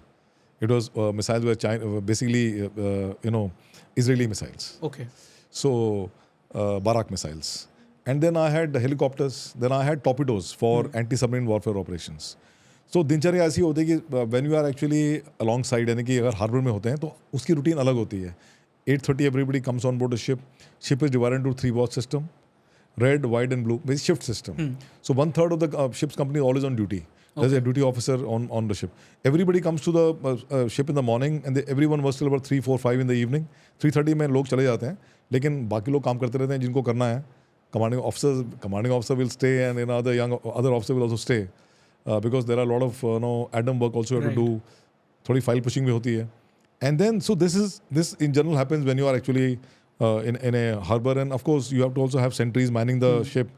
Then you have to give people for communal duties to the command headquarters. अभी वहाँ पे आपको games organize करने हैं, वहाँ पे आपको welfare activity देखनी है, वहाँ पे आपको exercises करनी है, individual को अपना individual professional courses attend करने हैं, लोगों को छुट्टी जाना है, वो सब होता है when the ship is alongside in a harbor. और ships are not meant to be actually tied alongside. Ships are meant to be sailing. ये कहावत है नेवी में, और सही कहावत भी है. सो ऑन दी एवरेज 15-20 दिन एक महीने में तो जहाज पानी में रहता है, बाहर सेलिंग. एंड सेलिंग में क्या करता है? Anti piracy operation, patrolling of our oil rigs, patrolling of our coastal areas, then वो मैंने कहा constabulary roles and diplomatic roles, you go to other countries and do joint exercises, passage exercises, उनके जहाज आते हैं, हमारे जहाज आते हैं, थोड़े एक्सरसाइज, छोटी मोटी एक्सरसाइज करते हैं. और उसके बाद the degree of difficulty of the exercise can be increase based on the amount of mutual understanding you have. अभी कोई ऐसा कंट्री जैसे इंडोनेशिया है, या लाइक फॉर एग्जांपल श्रीलंका है, इनके छोटे जहाज होते हैं और हमारे बड़े जहाज होते हैं, तो उनकी फिर एक्सरसाइज की फिर क्षमता थोड़ी कम हो जाती है. But if you do with Singapore is got big ships, and वो सबके सब अंग्रेजी समझते हैं, तो it is very easier for command and control also. तो ऐसे करके एक्सरसाइज करते रहते हैं. तो then we have exchange of our training staff and all. So mutual cooperation, coordination, basically building bridges of friendship, that is what I told about this diplomatic role. So वो भी होता है. Then you are doing war time exercises. You're flying, you create a scenario where there is a enemy submarine lurking around in the fleet to destroy something, and now you take evasive measures. How do you take evasive measures? You fire torpedoes. Of course, you fire dummy torpedoes only, because torpedoes are very expensive. Then you do flying or helicopter operations to drop depth charge. Then helicopter which I had used to have a dunking sonar, sonar which can be lowered in water, and then it emits just to find out कि कोई submarine तो नीचे lurk नहीं कर रही है. So वो सब एक्टिविटी होती हैं. Then there is also we exercise की सिमुलेटेड एक्सरसाइज की, किसी एनिमी शिप ने एक सरफेस टू सरफेस मिसाइल आपकी तरफ फायर किया, और आप उसका अगेंस्ट उसके कैसे डिफेंस करेंगे. So you have your SAMs, surface to air missiles. You can fire that, or you can fire close-in weapon systems and all. You can fire that. You also practice real time कि अगर कोई terrorist ship आ गया और आपको उसको assault करना, तो कैसे करोगे, अपने बोर्डिंग पार्टी कैसे भेजोगे शिप, और अगर कोई अपना हेलीकॉप्टर आपका क्रैश हो गया सामने, तो उसकी मदद कैसे करोगे, अगर HDR मिशन करना है तो कैसे करोगे. All this kind of activities are exercise on it, because क्या है कि ये सब कॉम्प्लिकेटेड चीज़ें हैं, and these are all high risk activities. और अगर हमने रिहर्सल नहीं की, और रोज़ अगर हमने इसका वो रिविजन नहीं किया, सो हादसा हो सकता है. ओके. एंड व्हेन आई से हादसा इन द नेवी और in the arm forces, particularly in the navy, अगर हादसा मीन्स इट इज़ डेथ और destruction. Okay. And to avoid that, we have to keep on doing exercising, repeatedly doing the same exercise. It should become like a muscle memory, and the whole machinery is refined. Right. The people who are involved in जो activity में involved हैं, they should know exactly करना क्या उनको. Okay. Safety precaution क्या लेने हैं, and उसके बाद एक्टिविटी कैसे करनी है, यू शुड नो एवरीथिंग. उसको रिफाइन करते रहते हैं. And the technology changes, new weapon system comes in, new sensor comes in, नया सोनार आ गया, नया आपका ESM सिस्टम आ गया, आपके नए जैमर्स आ गए. अभी उसका डिप्लॉयमेंट कैसे करना है उसको भी सीखना है.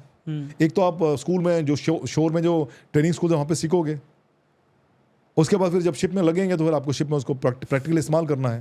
तो वो सब चीज़ें होती रहती हैं. Right. But then what's the longest time जो आप लैंड से दूर रहे हो? I have stayed in 145 days. Ship पे practically can stay if you can get tankers. जैसे कि there is something called as OTR, operational turn round. अभी जैसे आप अभी जैसे आज की जैसे हम बात कर रहे हैं और मैंने कहा कि 10-12 भारतीय नौसेना के पोत जो हैं वो पूरे इंडियन ओशन में छाए हुए हैं, यहाँ वहाँ गए हुए हैं. कोई मडागास्कर के सामने होगा, कोई अपना नॉर्थ अरेबियन सी में होगा, कोई close to gulf of Aden है, पक्का है वहाँ पे एंटी पायरेसी ऑपरेशन, कोई पर्शियन गल्फ के बाहर है ना. जो गल्फ ऑफ एडन के में जो पेट्रोलिंग कर रहा है मैं उसकी बात करता हूँ. अब वो यहाँ से जाने के 3-4 दिन वहाँ पे वो 8-10 दिन गश्त लगाएगा. अब उसको फ्यूल चाहिए तो यहाँ तो टैंकर भेजो, वो बड़ा महंगा सौदा हो जाता है. So what you do is that जो नियर बाय कंट्रीज़ हैं उनसे साथ अच्छे डिप्लोमेटिक संबंध रखो. And that is only possible, one is through the ministry of external affairs and second is through the diplomatic role of the Indian navy. Bridges of friendship, build bridges of friendship. तो वहाँ जाके and you have an agreement with them, like that we have agreement with 22 countries in the Indian Ocean region where we can go and do a quick turnaround. It's called operational turnaround. You go there, fuel करेंगे आपको, आप पैसे आपने पे करने हैं लेकिन they will give you berthing facilities. आप फ्यूल करो और आप राशन प्रोविजन फ्रेश प्रोविजन लो. उसके बाद जिनको छुट्टी आना, जो नए छुट्टी से वापस आए उनको लो, and then you sail again in the patrol area and keep on doing that patrolling. Okay. So like that. So that's called sustaining your legs, sustaining your long legs. ना ये चाइना के लिए दिक्कत वाली बात है क्योंकि उनको ऑल द वहाँ से आना है. ट्रू. हाँ. और उसको फिर OTR के ऐसे, जैसे हमारे तो 22 कंट्री से सौदा है, मीन्स सलाह मशवरा करने के बाद हमने एग्रीमेंट साइन किया है. चाइना का ऐसा कोई हिसाब किताब है नहीं. Lot of countries do not want to partake with this kind of agreement with China. So पर फोर्स वो मोन्टोटा में रहेगा, ग्वादार में रहेगा, जिबूती में रहेगा, सितवे में रहेगा. That is the thing.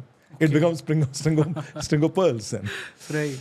Okay. But then I don't know कि ओशन रीजन्स में आप आइडेंटिफाई कैसे करते हो एक piece of, let's say specific एक कोई रीजन है, उसे आइडेंटिफाई करने के लिए क्या कहते हैं उसे? I don't know if there is any term. See, there is actually, I touched upon this UNCLOS, United Nations Convention on Law of the Sea. तो ये एक ऐसी लॉज हैं, ऐसे लॉज हैं जो कि बाय एंड लार्ज काफ़ी कंट्रीज फॉलो करती हैं. उसमें डेफिनेशन दे रखा है. Okay. What is territorial waters. आपका जो कंट्री का कोस्ट है उससे 12 नॉटिकल माइल यानी कि 21-22 किलोमीटर तक वो उसको कहते हैं टेरिटोरियल वाटर्स. ओके. और वहाँ पे आपका पूरा जुरिडिक्शन इम्प्लीमेंट करते हैं. जैसे कि जो लैंड में करते हैं पुलिसिंग ये वो सब कुछ वहाँ तक होता है. सेम वहीं पे. कोई भी अगर शिप कहीं से घुस जाए उसके अंदर, he is subject to the law of the country, law of India, या like vice versa other countries also. उसके 24 उसके और उससे फर्दर 12 किलोमीटर उसको बोलते हैं कॉन्टिग्यूअस जोन. उसमें क्या होता है, हमारी fiscal policies and quarantine policies and ये हमारे what you call custom and trade वाले जो पॉलिसी होते हैं वो इम्प्लीमेंट होते हैं. So any ship is travelling through that place without informing us will be subject to this. Okay. और कोस्ट से 200 नॉटिकल माइल्स आगे तक यानी कि करीबन 350 किलोमीटर्स तक उसको बोलते हैं एक्सक्लूसिव इकोनॉमिक जोन. और वो जो एरिया पूरा है depending upon the contour of your coast line, और वो ऐसे कॉन्टोर आप मार्क कर दो, वर्चुअल कॉन्टोर मार्क कर दो, that is your area. Okay. वहाँ पे आप फिशिंग कर सकते हो, वहाँ पे आप ऑल ट्रेड एक्टिविटी कर सकते हो, कमर्शियल एक्टिविटी कर सकते हो, नोड्यूल माइनिंग कर सकते हो, ऑयल एंड नेचुरल गैस की एक्सप्लोरेशन कर सकते हो, वहाँ से निकाल सकते हो. आप ही निकाल सकते हो, होस्ट कंट्री, बाकी कोई नहीं निकाल सकता. So these are the divisions which are given the UNCLOS and people follow this. Okay. तो I hope I have answered your question. But then जो एक और चीज़ आती है कि ओशन तो इतना बड़ा है, पूरे वर्ल्ड में 70% of the world is waters. तो कौन सा एरिया सबसे डेंजरस माना जाता है? देखो ऐसा है कि अगर आप डेंजर्स की बात करें तो एंड नॉट फ्रॉम लाइक कि पायरेट्स है या टेररिस्ट है, उस इससे नहीं, but natural from the navigation point of view. या so there are places like when you go down south, there is पहले ज़माने में horse latitude 30 to 40 degrees south and north. They are the place where the winds pattern are such that there is पानी के में काफ़ी उथल पुथल होती है. Okay. So there is a lot of sea becomes very rough and then plus there are some places where there is a lot of coral islands and all. So there's an issue that there are places in North Arctic and also in the Antarctic area where there are a lot of icebergs. So these are the areas which are very difficult to navigate. Okay.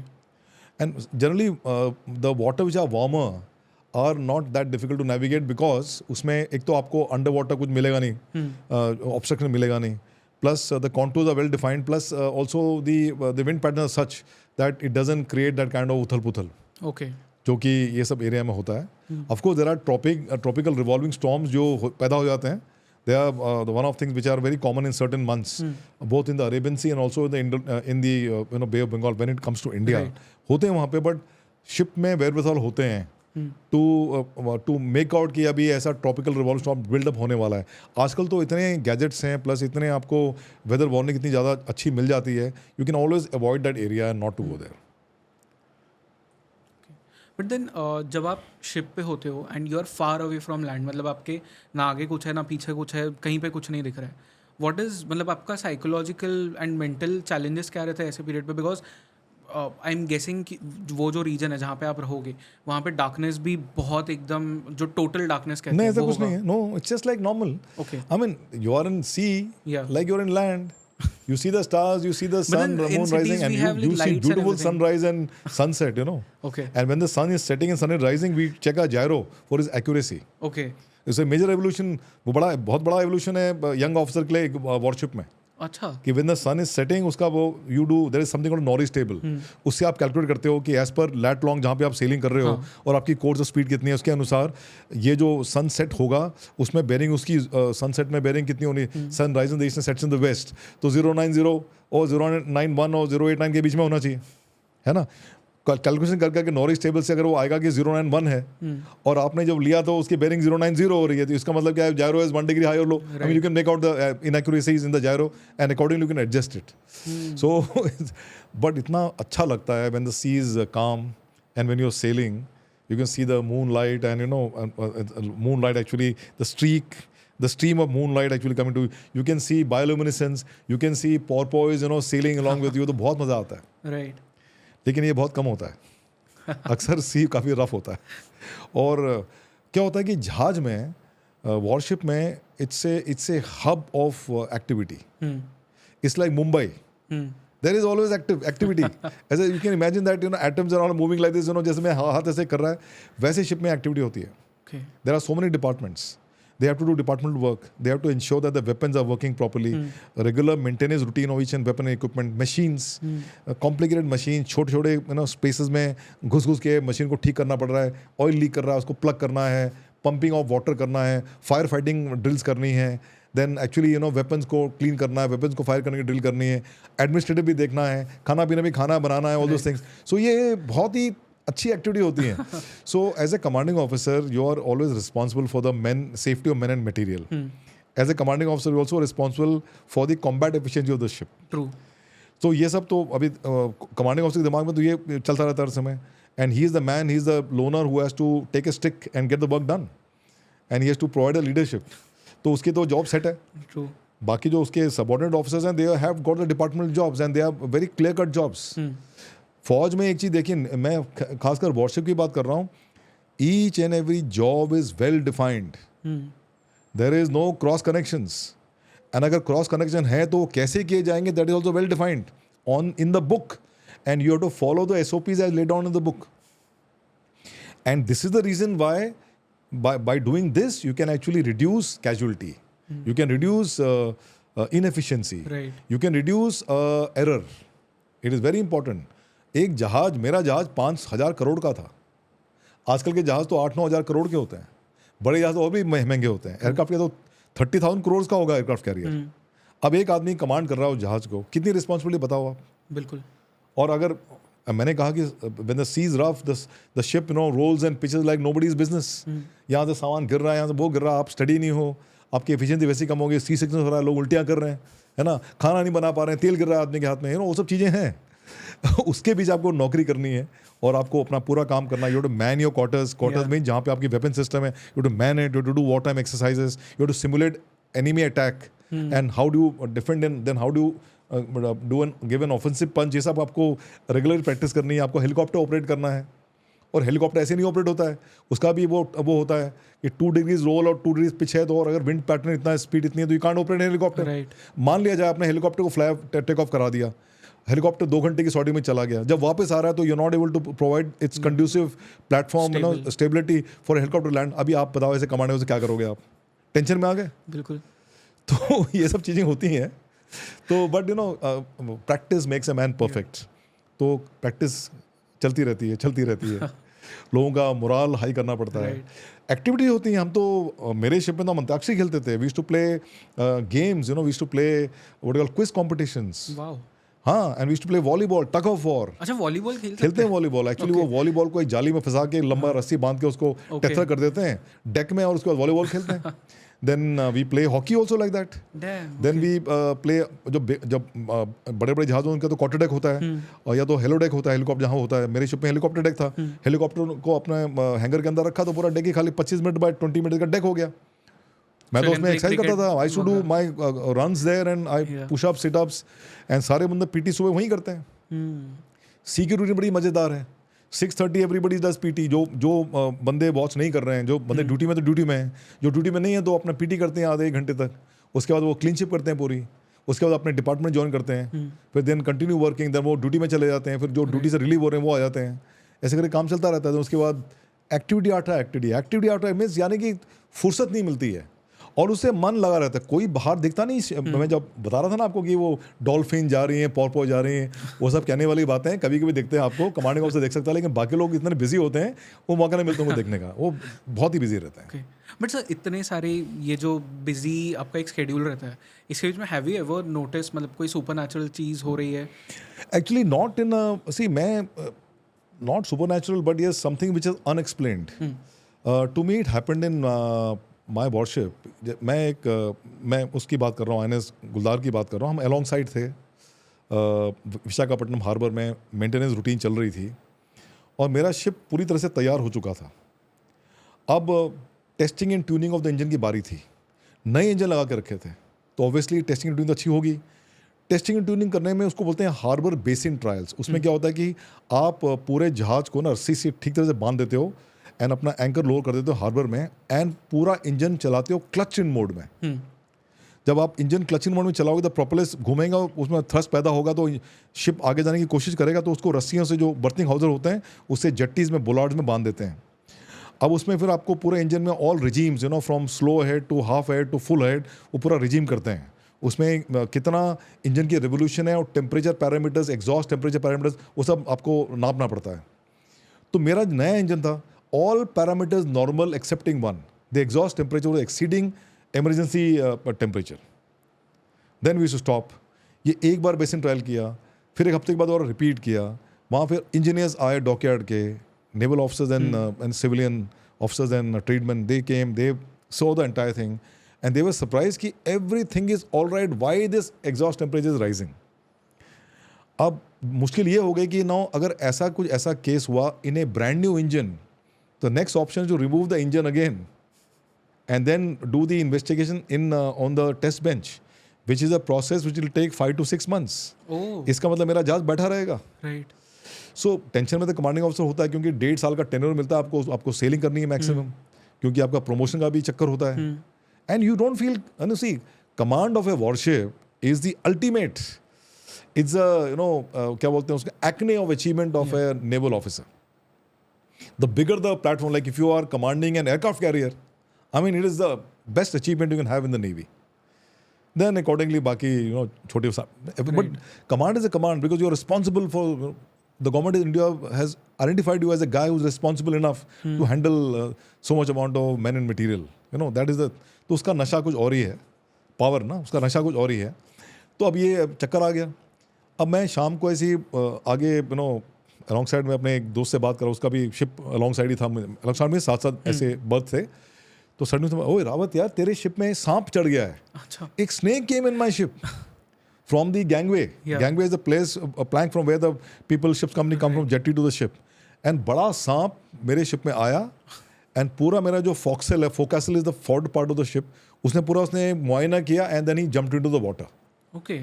Now it is very surprising कि naval warship पे सांप चढ़ गया। ये तो बहुत odd बात है. So that is one surprise. Then evening I spoke to my father and I was just telling him that मेरा ship में ये problem चल रही है. My father was also in the Navy as a sailor. Yeah. So he was very proud of his son कि his son is commanding. Sailors never command, officers command. So he was very proud कि ये उनका बेटा अभी जहाज command कर रहा है, बहुत बड़ी बात है. तो ही सेड कि डोंट वरी बेटा, ये स्नेक हमारे गांव में स्नेक को पूछते हैं, स्नेक गॉड है हमारा. सो मेरे ख्याल से इट इज़ अ गुड ओमन for you.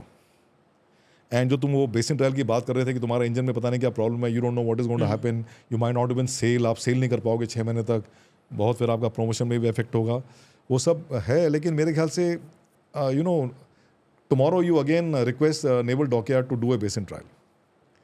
And then I requested naval dockyard जैसे कि सर मजाक कर रहे हो, 1 महीने में 3 बार तो कर दिया, अभी थोड़ा टाइम दो हमें, हमारे अदर एंगेजमेंट भी हैं. But that guy was a once upon a time we had serve together in a different warship. So मैंने बोला यार कुछ कर दे यार. सो वो आया अपनी टीम लेके, उसने बेसिन स्टाइल किया and everything was fine. Means the exhaust temperature was exactly below the this acceptable limit also. Yeah. And so now this is unexplained, no? I mean, how did it happen? Overnight, किसी ने कुछ engine को touch भी नहीं किया. So this is something which is unexplained. I don't know how it happened. Yeah. And thereafter I sailed for 12 months, including tsunami relief. Wow. Okay. So कभी mermaids दिखी है आपको? I'm just kidding. नहीं, You don't have to answer that. no. Nice you were kidding. I wish I could have seen some mermaid. मैंने तो काफ़ी गोताखोरी की underwater diving. I am a qualified diver and a marine commando, लेकिन आज तक तो नहीं दिखी. हाँ, सरफेस में काफ़ी दिख जाती हैं. बट सर, जब आप डाइव करते हो, what is the most beautiful thing that you have ever seen underwater? See, underwater, 70% of the beauty lies underwater. Especially when you're diving in coral areas, no? Yeah. जहाँ जो corals हैं, तो वहाँ पे multitude of fish, colored fishes. Yeah. And then underwater kelp है, kelp है, underwater grass है. And you can see so many different kind of habitat there. It's very beautiful. It's actually very beautiful. It's mesmerizing. You also see things like moray eel, you see snakes, sea snakes, and and then see, एक और बात क्या है कि there is a saying that when you are underwater, do not try to disturb the flora and fauna. You Yeah. never know what happens. Stonefish है, poisonous है. True. Octopus है, poisonous है, and snake तो poisonous है ही. And then there is also jellyfish which is poisonous. Moray eel can bite you. Scorpion fish is poisonous है. So there are so many things which are poisonous. So don't touch anything. Just enjoy the flora and fauna. Now this is called recreation diving. हम फौज में recreation diving नहीं करते हैं. हम military diving करते हैं. What happens in military diving? Military diving तो एक तो ज़्यादा deep depth में होती है, plus उसमें equipment is different. And you got a specific purpose. And you dive to such a depth कि you don't see any flora and fauna. और जहाँ हम dive करते हैं, वैसे भी हमारे जैसे जिस एरिया में harbors में ना, is very waters are very dirty. Right. Yeah. Other than let's say Karwar का जो हार्बर है, पोर्ट ब्लेयर का harbour, which is MARPOL compliant, maritime, what you call this, when you say MARPOL means marine pollution compliant. So वो 2-3 harbour ही हैं India में, बाकी सारा इतना गंदगी है कि आप आधा मीटर चले जाओ अंदर, उसके बाद आपको हाथ में नहीं दिखेगा. Right. तो ऐसे जगह तो हम डाइव करते हैं. अगेन द टाइड करते हैं डाइविंग. अंडर वाटर प्रोपेलर्स को चेक करते हैं, उसमें कुछ फंसा हुआ जाल को उसको निकालते हैं, कुछ प्लग इन करता है, अंडर वाटर वेल्डिंग कटिंग करते हैं. तो ये तो बिल्कुल लेबर का काम हो गया. आई मीन काम तो काम है, लेकिन अंडर वाटर करते हैं तो डिग्री डिफिकल्टी है. That is called military diving. फिर हम लोग we exercise disposing of mines which are laid by the enemy, और we actually lay practice mines and then practice how do dispose of the mine. That is another military diving operation. Then we do combat diving operation. Means you and your buddy will swim about 3-4 kilometers underwater with a compass and go to the target and simulate destruction, then come back to other target. यानी जान निकालने वाली बात है. So it is not recreation. Yeah. So military diving is we are only practicing for war. Right. Or we are doing salvage operation. कोई ship डूब गया है, और या कोई एयरक्राफ्ट क्रैश कर गया है, या कोई सामान शिप से नीचे गिर गया है, और उसको आप सर्च करोगे, लोकेट करोगे उसको, फिर आपने निकालने का तरीका है, निकालोगे उसको. तो वो सब पार्ट ऑफ मिलिट्री ऑपरेशन, इसको बोलते हैं salvage operations. But underwater guns चलती है? अंडरवाटर गन्स नहीं चलती, अंडरवाटर टॉर्पेडोज फायर करते हैं. अंडरवाटर हमें मरीन कमांडर के पास एक वेपन है which can fire underwater 50 meters, but आपको दिखना चाहिए ना पहले. ओके. जिस तरह से मैंने आपको बात की है, if you can't see your hand and 1 meters, what will you see then? Right. You can't be firing blind, na? That is it. Shark bait क्या होता है? Shark bait. Bat. Not shark bait. क्या होता है कि हम लोग say when you're doing combat diving, generally you dive in areas which you know that ये इस एरिया में शार्क नहीं है. लेकिन अगर आप कोई ऑफेंसिव मिशन पे जा रहे हो, सो यू कैन नॉट से कि यहाँ पे शार्क आ सकती है तो मैं नहीं जाऊँगा, ऐसा कुछ होता नहीं है. Refusal is not your choice, you have to do, if order is given you do. तो हम लोग जब एक्सरसाइज करते हैं तो वी टेक प्रिकॉशन कि भाई इस ऐसे एरिया में करें जहाँ पे हमें पता है कि शार्क शायद ना हो यहाँ पे. बट सी स्नेक तो होते हैं विच आर वेरी डेडली. तो शार्क एक शार्क रिपेलेंट एक छोटा सा पाउडर का डब्बा होता है which is given to us divers, और वो उसमें एक पाउडर होता है. And if you see a shark और a fish which looks like shark, because under water सभी को शार्क लगता है because of the refraction. No, every छोटा चीज़ बड़ी लगती है, तो छोटी मच्छी बड़ी लगती है. And then if you are the person who is not very थोड़ा करेजियस, तो आपको डर लगना शुरू हो जाएगा. छोटी मच्छी को देख के वो बड़ी मच्छी 3 फीट की मच्छी आपको 6 फीट की लगेगी. एंड उसके बाद क्या करोगे आप? Suppose there is shark. तो ऐसा हम जो हमें सिखाया गया है, वो डब्बा निकाल के उसको ओपन करो और वो काला सा इंक टाइप फिल्म आपके चारों तरफ हो जाएगी. And then you will imagine like कि शार्क आपको नहीं देख पाएगी, शार्क वहाँ से चले जाएगी. बट ये सब मेरा होता नहीं है. वो तो 2 मिनट के बाद वो पूरा पानी साफ हो जाता है वहाँ पे. Right. And the fish which is there only. So ऐसा है. कभी बट शार्क्स आ जाते हैं पास में इतना? देखो ऐसा है कि द नेवल हार्बर्स जहाँ पे हम लोग डाइव अक्सर करते हैं, तो वहाँ पे तो हमने कोई शार्क देखी नहीं आज तक. I have not seen a shark. Yes, we have seen crocodiles. Sea crocodiles we have seen. How dangerous are crocodiles? They are very dangerous. हाँ, मतलब of course. I mean, they are dangerous. So if they are hungry and so you are food for the crocodile then. But there has been no हादसा. आज तक हादसा हुआ नहीं है because we take all precautions. Right. Sir, एक और चीज़ है इन्फेंट्री कमांडो कोर्स बेलगांव. इसके बारे में बताइए. अच्छा, I have done a course called Mine Cleanse Diving Course before I did my Marine Commando course. As part of that Mine Cleanse Diving course, we were sent for doing this 33 days of infantry commando course which is happening at Belgaum. So वो course is compulsory for all the infantry officers if they want to get promoted. Basically it's a commando course और उसमें आदमी की धीरे धीरे जान निकल जाती है. यानी कि रूटीन ऐसा होती है कि फर्स्ट 10 डेज के रूटीन में बताता हूँ आपको. You get about 4 o'clock. 4:30 से पीटी स्टार्ट होती है. 2-2.5 घंटे की पीटी होती है. पहले 5 दिन पीटी होती है 5 किलो पिट्ठू के साथ. नेक्स्ट 5 days पीटी होती है 10 किलो पिट्ठू के साथ. And you doing 2.5 hours of rope climbing, running, buddy carry, fireman lift, baby carry, rolling and everything. वो सब करते हैं आप. उसके बाद you come back, have breakfast and cycle, go back again. Then battle obstacle course. उसमें there are 20 obstacle course. Obstacles हैं, उसमें आप पूरा राइफल लेके अपना पैक लेके उसको करते हो. फिर आप अनआर्म्ड कॉम्बैट करते हो. फिर वो आधे घंटे का क्लास होता है. उसके बाद फिर दोबारा कुछ एक्टिविटी होती है. फिर आपको फायरिंग के लिए ले जाते हैं. फिर आप वापस आते हो. फिर दोबारा अनआर्म्ड कॉम्बैट करते हैं. उसके बाद फील्ड इंजीनियरिंग सीखते हैं. उसके बाद लंच टाइम हो जाता है. और लंच में क्या हिसाब किताब है कि आप एक जूता निकाल सकते हैं, सिर्फ 2 जूते नहीं निकाल सकते आप. अच्छा. Yes, you have to remove only 1 shoe just to dry up your leg, because सुबह से आपने 4 बजे से जूता पहना हुआ है, अभी निकाला नहीं आपने, और रात को 11 बजे तक जूता पहनोगे आप. और ऐसे करते करते करते शाम हो जाती है. फिर रात को करीबन 9:30 बजे वो आपको छोड़ते हैं कि भाई आज की ट्रेनिंग ख़त्म, कल सुबह 4 बजे मिलेंगे. लेकिन जब आप मेस जाते हो 9:30 बजे, आधे घंटे में खाना खाते हो, तो फिर वो दोबारा आपको बुला के 10 बजे से लेकर आपको 12 बजे तक एक वॉर मूवी दिखाते हैं. ओके. जब मैं अपने टाइम की बात कर रहा हूँ, ये थोड़े बहुत फेर बदलाव होते रहते हैं इस कोर्स में. मैंने 1989 में किया था, 89-90 में किया था, मार्च में. मैं तब की बात बता रहा हूँ. और उसके बाद आपको एक हॉल में उठा के पिक्चर दिखा रहे हैं, और जो उस्ताद जो हैं, इंस्ट्रक्टर्स हैं, वो आपको टॉर्च से देख रहे हैं, वो सो तो नहीं रहा है. अगर आपने झपकी ले ली तो आपको पकड़े गटर में रोलिंग कराते रहेंगे. ओके. हाँ, that is then you are prepared for the next day, like that 10 days. उसके बाद आपकी होती है स्पीड मार्च 20 किलोमीटर्स की. स्पीड मार्च में आप 20 किलो पैक लिया, 5 haversack, 5 kg rifle, 25 kilos. Then you run in a group and is a timed run. तो हर 5 किलोमीटर के बाद आप वाटर पॉइंट होता है, आप लाइम जूस पियो, कुछ पियो, then you are running in group. अकेला तो आदमी कर नहीं सकता. Right. So you run in a group and the instructor will pace you. He's running without anything, but and they'll make you walk for about 20 meters, then run for about 50 meters, then walk for 10 meters, run for about 100 meters, like that करके कराते हैं आपको. And then you finish that.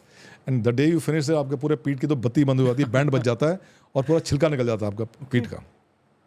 Then they don't give any relaxation. Next day again you start.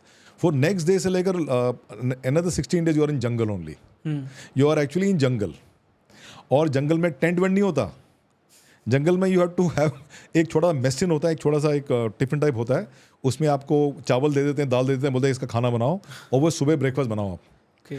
तो सुबह आपको जंगल से लकड़ी इकट्ठा करनी है और आप ब्रेकफास्ट बना रहे हो एंड वो ब्रेकफास्ट खाया आपने, उसके बाद कभी कभी क्या होता है कि इंस्ट्रक्टर आके बोलता है यार ये ब्रेकफास्ट ठीक नहीं है, आपका एम्बुश हो गया, आपको ब्रेकफास्ट अलाउड नहीं है आज, तो उस दिन आपका ब्रेकफास्ट स्किप हो गया। उसके बाद आप you keep on doing planning, commando planning करते हैं आप। एक टारगेट दिया जाता है जो 30 किलोमीटर दूर है, जैसे कि एमुनिशन डंप और let's say A what you call communication tower, right. और वो बताएंगे कि वहाँ पे 50 जवान तैनात हैं दुश्मन के, और उसमें 2 light machine gun, 1 medium machine gun, और बाकी जवानों के पास अपनी AK-47 है, और कुछ एरियाज माइंड है एंटी पर्सनल माइंड से। अभी आपको वहाँ पे वो दुश्मन को आपको बर्बाद करना है, उसकी प्लानिंग करो आप। सो हम लोग ये ब्रेकफास्ट खाया या स्किप किया, उसको प्लानिंग करनी शुरू की। लंच देते हैं आपको, लंच के बाद फिर वो आपने एक लीडर चुना, लाइक और भी टीम होती है, सबने लीडर चुना अपना, सब अपने प्लानिंग की ब्रीफिंग देते हैं। जो ऑफिसर बैठे रहते हैं आराम से, ऑफिसर को ब्रीफिंग से कोई मतलब नहीं है, उनको तो आपका जूस निकालना है, वो निकालेंगे। तो आपने अच्छी ब्रीफिंग दे दी तो वो खुश हो जाते हैं, लेकिन जूस तो फिर भी निकालेंगे। उसके बाद करीबन 2-2:30 बजे you are ready to go for the attack. तो 2-2:30 बजे से आप मार्च करेंगे विद वेपन इक्विपमेंट एवरीथिंग। पानी पिया होगा और जेब में शक्कर पारे होंगे और हम तुम्हारे होंगे, ये कहते हैं लोग। And then you are marching towards the target. रात को टारगेट करीबन 11 साढ़े 11 बजे रात को 30-40 किलोमीटर जंगल के थ्रू है, नेविगेशन भी करना पड़ता है और सब आप खुद ही कर रहे हो। वहाँ पे पहुँचे आप 11 के बजे, और रात को 11 बजे करीब पहुँचे।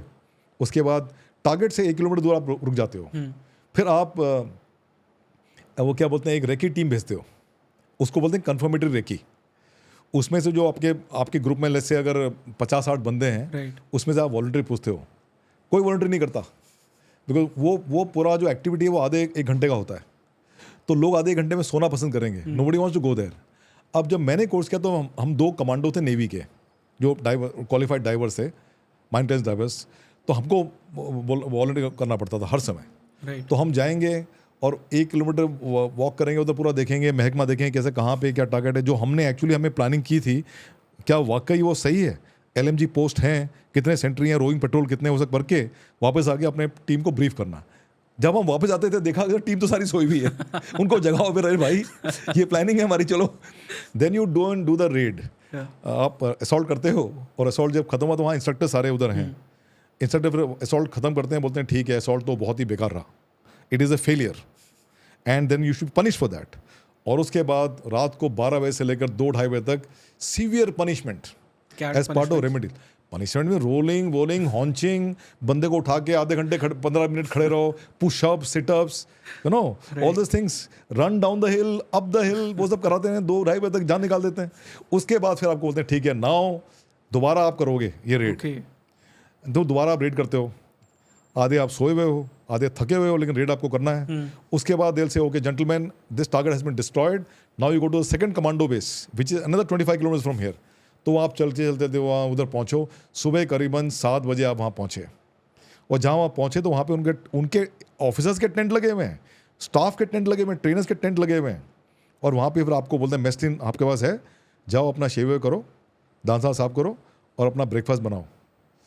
तो वो बड़ी टीम में होता है। तो मेरा बड़ी था, तो मैंने उसको बोला था भाई साहब मेरे को ब्रेकफास्ट बनाना आता नहीं है, मैं तो आपकी लकड़ी वकड़ी इकट्ठा करके ले आऊँगा, खाना वाना आप बना देना। तो वो उस्ताद था खाने बनाने में, तो ऐसे मेरी तो ऐसी चली थी। This goes on for 16 days. Imagine 16 days तक रोज का ये हाल है। You are not getting sleep, you are at best sleeping for, if you come at 7 o'clock, then you have a breakfast and finish by 8 o'clock, then the first briefing takes place at 12 o'clock. Okay. 8 से 12 बजे के बीच में या तो आप सो या तो आप प्लानिंग करो। सोने आपको कोई देगा नहीं, क्योंकि अगर आप सोगे तो पूरी टीम सो जाएगी, तो किसी को तो प्लानिंग करनी है। तो फिर वो थोड़ी कश्मकश होती है मन में कि क्या करें यार। तो फिर हम लोग बोलते हैं चलो ठीक है अभी आधे घंटे तुम सो जाओ, फिर तो उठो, फिर आधे घंटे हम ऐसे करके हम थोड़ा सा डबल बैंकिंग करके अपना काम निकालते हैं। Again the same thing. Then after you finish, after 10th day, they call you back and do a 30-kilometer speed march. Okay. And 30-kilometer speed march also, I mean, उसका भी time run है. Like 20-kilometer speed march, you have to finish in 2 hours 40 minutes. Okay. 30-kilometer speed march, you have to finish in 4 hours 20 minutes. तो उसके बाद फिर दोबारा exercise पे exercise, and उसके बाद फिर रात को एक एस्केप इन्वेजन होता है। उसमें आपको पकड़ के बोलते हैं कि you are prisoner of war and now you are trying to escape. तो आपकी डांगरी को बोलते हैं डांगरी निकालो, सब चेक करते हैं, आपकी चड्डी वड्डी सब चेक करते हैं कि कुछ पैसे तो नहीं रखे कहीं। लोग क्या करते हैं कॉलर को काट के ना यहाँ पे कुछ पैसे डाल देते हैं अंदर, तो वो पूरा चेक करते हैं कि कहीं आपके पास पैसे तो नहीं है, because you can take lift ना, गाड़ियाँ चलती रहती है वहाँ पे हाईवे में, अपने गाड़ी को पैसे को, सो ऑल दिस थिंग्स। ये करने के बाद तो you have to cover 25 kilometre. They will say gentleman आप एनिमी लैंड में हो एंड पूरब की तरफ 25 किलोमीटर आपका हिंदुस्तान है, अभी आप जाइए। एंड बड़ी टीम में दे रिलीज यू, और पूरे रास्ते में वो घात लगा बैठे होते हैं इंस्ट्रक्टर्स। अगर आप जहाँ से पकड़े गए they will take you back to the starting point. And ये एक्सरसाइज बड़ी इंपॉर्टेंट है। And then you do this exercise in 8 hour. लोग लिफ्ट लेते हैं, मैंने भी ली थी लिफ्ट, मेरे बडी ने भी ली थी। हम तो केले के गाड़ी में के अंदर घुस के हमने कम से कम 20 किलोमीटर तक कवर कर लिया, और लास्ट 5 किलोमीटर भी कवर लाइक दैट। तो जंगल में करके हमने ख़त्म कर दिया।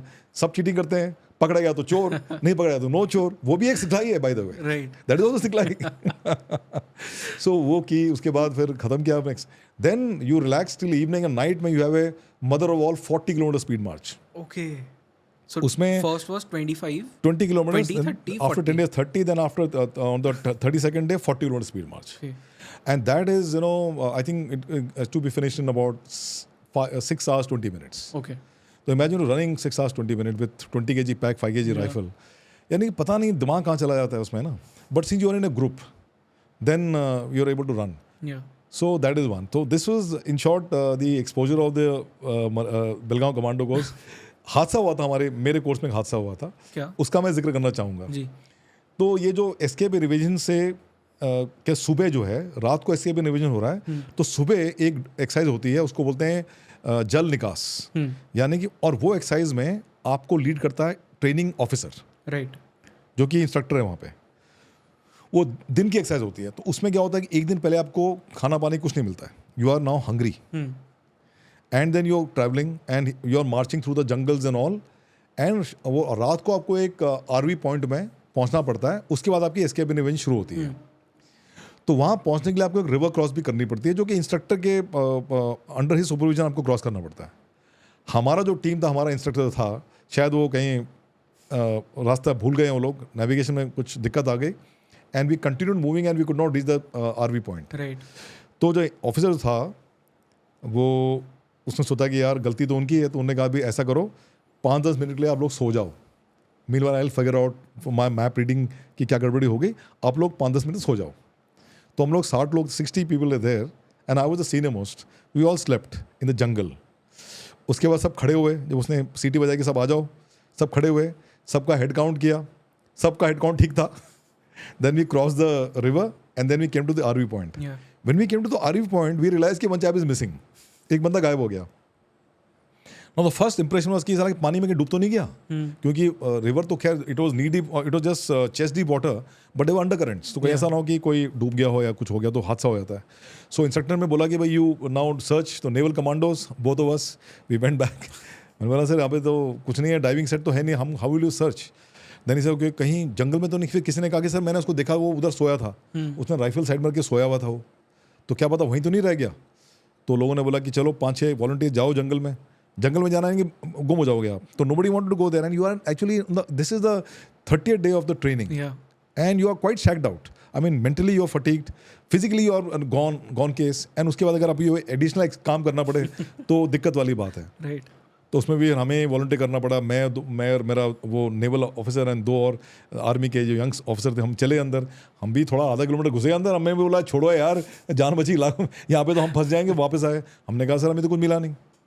सो then we did escape and evasion, and then next day morning once we finish escape and evasion, and they give you 1 day rest before you do 40 kilometers. In that 1 day rest, they didn't give us rest. They got us back to this area, and we retraced the path to search for this guy. Okay. Or we were hungry, not given food. Imagine, we were not given food. So now that is now 48 hours without food. Yeah. And we walked the entire thing, and सब के सब गाली गलौज कर रहे हैं. Everybody is now in a position कि भाई मिल गया तो पीट के उसको सॉर्ट आउट करेंगे। ये सब में ना थोड़ा उथल-पुथल हो जाती है ना, people break mentally, you know, like. तो खैर मुझे तो बड़ा फनी लग रहा है, I have that mental resilience, you know, मुझे काफ़ी ऐसे चीज़ में काफ़ी मजाक सूझता है मुझे। तो वो हुआ, हम लोग गए। देन नेक्स्ट डे मॉर्निंग पूरी रात हमने सर्च किया, सुबह से लेकर पूरी रात सर्च किया। Next day morning we came to the spot where the breakfast was given to us. और ब्रेकफास्ट जब आया, एक ट्रक, मिलिट्री के 3 टन ट्रक में आया, अंडे, बॉइल्ड एग्स एंड ये सब आए। 60 बंदे जो कि 30 दिन की ट्रेनिंग के बाद 2 दिन के लिए भूखे थे, ऐसा झपटे ना, इज लाइक यू नो क्या बोलते हैं, फीडिंग फ्रेंजी ऑफ शार्क्स। अंडे पिचका के किसी को ब्रेड मिला, किसी ने ब्रेड तोड़ा, किसी ने बटर मुंह में लगाया, इट वॉज सफिशिएंट फूड, लेकिन वो हंगर पैंग जैसे थे ना कि उन्होंने 60 लोगों ने वहाँ धावा बोल दिया। अब क्या हुआ, ये हमने किया, और वो जो बंदा गुम हुआ था उसकी स्टोरी सुनाता हूँ। वो बंदा क्या हुआ कि उसने क्या किया कि जब वो उठा, सडनली रियलाइज कि सारे बंदे गायब हैं। वो यहाँ भागा, वहाँ भागा, वहाँ भागा, थिक जंगल, बेलगांव जंगल वेरी थिक, राइट, और उसमें जानवर भी होते हैं, भयानक जानवर भी होते हैं। तो उसने बोला चलो बेस्ट थिंग ये है कि let's climb on to the tree. उसने राइफल नीचे रखी, ट्री में क्लाइम करके ऐसे वो लेपर्ड की तरह सो गया। अब सुबह जो उसकी आंख खुली, उसने बोला चारों तरफ थिक जंगल, वो नीचे उतरा और यहाँ वहाँ चलना शुरू कर दिया। उसने उसको कुछ बैल के जो घंटी मारते हैं ना, उसकी आवाज़ सुनाई दी। तो उसको आवाज़ सुनाई दे रही है, और वहाँ से हाईवे जाता है तो उसको ट्रक की आवाज़ सुनाई दे रही है, लेकिन is not able to find out कि कहाँ से घुसूँ, निकलूँ बाहर इधर थिक जंगल से। कुछ ना कुछ करके वो एक्चुअली पहुँच गया। उसने देखा कि एक वहाँ पे एक कैटल है वहाँ पे, तो उसने यहाँ वहाँ देखा तो एक किसान आया। उसने किसान को बोला भाई साहब मैं तो गुम हो गया हूँ, यहाँ नियरेस्ट विलेज कहाँ है? अच्छा, वहाँ के लोग जो है ना, they are used to the commando training, Belgaum वाले, तो वो इज्जत करते हैं। जो हम सब टकले हो जाते हैं ना, वो गंजा कर देते हैं पूरा, तो उनकी इज्जत करते हैं। तो वो अपने गाँव ले गया। गाँव में शादी हो रही थी किसी की, तो ये लड़का उन्हों की तरफ से शामिल हो गया और इसकी खातिरदारी की कि लड्डू पेड़े खाए उसने आराम से, और उसको खिला पिला के रात को वहाँ पे ट्रीटमेंट करके रखा। और नेक्स्ट डे मॉर्निंग उसको बोला तू जा, और नेक्स्ट डे मॉर्निंग जा रहा था, instead of coming towards Belgaum highway में वो गोवा की तरफ चलना शुरू कर दिया। अच्छा, और हमारी launch search and rescue party launch की थी, उसमें हमारे एक लेफ्टिनेंट कर्नल थे, वो अपनी गाड़ी लेके जा रहे थे मेन रोड में। उसने देखा ये तो कमांडो कहाँ जा रहा है गोवा की तरफ, उसको रोका, उसको डाला गाड़ी में बैठाया, एंड उसको फिर वापस लेके आए। And then he was brought to the same place जहाँ हम ब्रेकफास्ट कर रहे थे। और जैसे ही लोगों ने ब्रेकफास्ट खत्म किया, उसको देखा, टूट पड़े उसके ऊपर। बड़ी मुझसे उसको बचाया गया। स्टोरियाँ खत्म नहीं हुई है। अच्छा, इसके बाद हमें फिर उसको भी थोड़ा खाना वाना खिलाया। वो तो बड़ा हिचपुच लग रहा था क्योंकि वो तो शादी में बारात से आया है, वो ही इज एब्सोल्युटली फाइन। उसको फिर लेके गए। देन हमें वहाँ this whole thing episode happened. रात को स्पीड मार्च था, हमने स्पीड मार्च किया, and surprisingly we all did very well. Means I stood 16 out of 180 guys, and मेरे ग्रुप में मेरे से 5-6 बंदे आगे थे। So out of the first 20, at least about 8-9 they from my group which is under punishment. तो वो हो गया। अच्छा, ये now the moment the 40 kilometre speed march is over, the commando course is over, everyone is doing बल्ले बल्ले, but for our group we were told कि भाई साहब बंदा तो रिकवर हो गया, उसकी वेपन भी रिकवर हो गई, मैगजीन गुम हो गई है। वो जो जिसमें गुलियाँ डालते हैं उसको मैगजीन बोलते हैं, वो गुम हो गई है, and is a control item. अभी आपको उसको सर्च करना पड़ेगा। तो हमारे कोर्स को 2 दिन और रखा बेलगांव में, एंड हमारा रूटीन था daily in the morning 6 o'clock they should take us in a bus, all 60 of us with our instructor also. उसको भी पनिशमेंट, सुबह से शाम तक, रात तक हम ढूंढते थे, रात को वापस आते थे, एंड अगेन ऐसे 3 दिन तक रूटीन लगा के रखी हमने। मिला फिर मैगजीन? नहीं मिला। उसके बाद हमारा कमांडो कोर्स को 33 डेज का 36 डेज हो गया। सो that is why this commando course I never forget in my life. It was so interesting. What happened with the person जो The person was removed from the course and he had to repeat the course. अच्छा, repeat? Yes, yes. And nobody wants to do this course again. It's quite a buggery actually. Yeah. It's a buggery. But then जब इस तरह का course होता है, in fact hello week भी जो कहते हैं, हाँ. वो ये सब मतलब होता क्यों? What are they trying to build in you, like the resilience कि अगर कभी एनिमी लैंड में कैप्चर हो गए तो you should have that will power, resilience. The entire the main focus of any commando course is, besides giving you skills of firing and a lot of others, hand-to-hand combat, and how to intervene in a particular area through helicopters, abseiling, rappelling, and all those things. Main mudda is to build your mental resilience. Of course, physical fitness, physical stubbornness, toughness. One is physical toughness, one is physical fitness. I mean, when you say physical fitness, athlete could be physically very fit, but he may not be physically very robust. Right. Which is required of them if you're doing commando course. And mental resilience, क्योंकि क्या होता है, जो अगर आपका mind अगर give up कर देता है तो फिर आपका चाहे आपके कितने भी मटन की दुकान हो, आप कुछ काम नहीं कर पाओगे. So they are just trying to push you to the extremities of your limits. The limits which you feel are my limits, but they may not be your limits. Your potential limit will be much further than what you have thought about. आदमी की क्षमता कितनी होगी उसको पता नहीं है. हाथी के अगर इतने बड़े आंख होते हैं ना, उसको मालूम पड़ता है मैं तो इतना पावरफुल आदमी हूँ. फिर हाथी को कोई कंट्रोल नहीं कर सकता है. हाथी को भगवान ने छोटी आंख दे रखी है, उसको पता नहीं उसका बदन कितना बड़ा है। तो यहाँ पे आपको ये अनुमान लगाना कि आपका बदन कितना बड़ा है। And by doing this courses आपको एक आइडिया हो जाता है कि भैया I can sustain without food for 2 days, I can sustain in this tough environmental conditions for 30 days, I can survive in the jungle without anything, I can eat snake, I can catch snake, I can eat frog, वो सब चीज़ें मैं कर सकता हूँ। ये सब commando को उसका मुद्दा ये होता है। Besides having camaraderie born on, I was just coming to that is Yeah. Very important. Okay. And how ruthless is a Marcos commando? मतलब I'm trying to analyze जो psychology होती है when आपका एक टेररिस्ट के साथ में, मिलिटेंट के साथ में, पायरेट के साथ में, किसी के साथ में भी वो 1-to-1 एक बैटल चल रहा है, how ruthless can you be? अभी आप मुझसे इंटरेक्ट कर रहे हो, आपको लगा कुछ ऐसा कुछ फीलिंग कि मैं I could be a ruthless chap? Not at all. So it's like this. Fauji's are Faujis. They are the least. They're the last people who would actually go in for a fight. Yeah. Nobody wants to fight because we know the consequences. लोग जो street में fight करते रहते हैं उनको consequence का पता नहीं है। हमें पता है क्या हो सकता है। आदमी, a man can be paralyzed by one grip. True. Or if a man gets shot in his with a one bullet, what harm can it cause?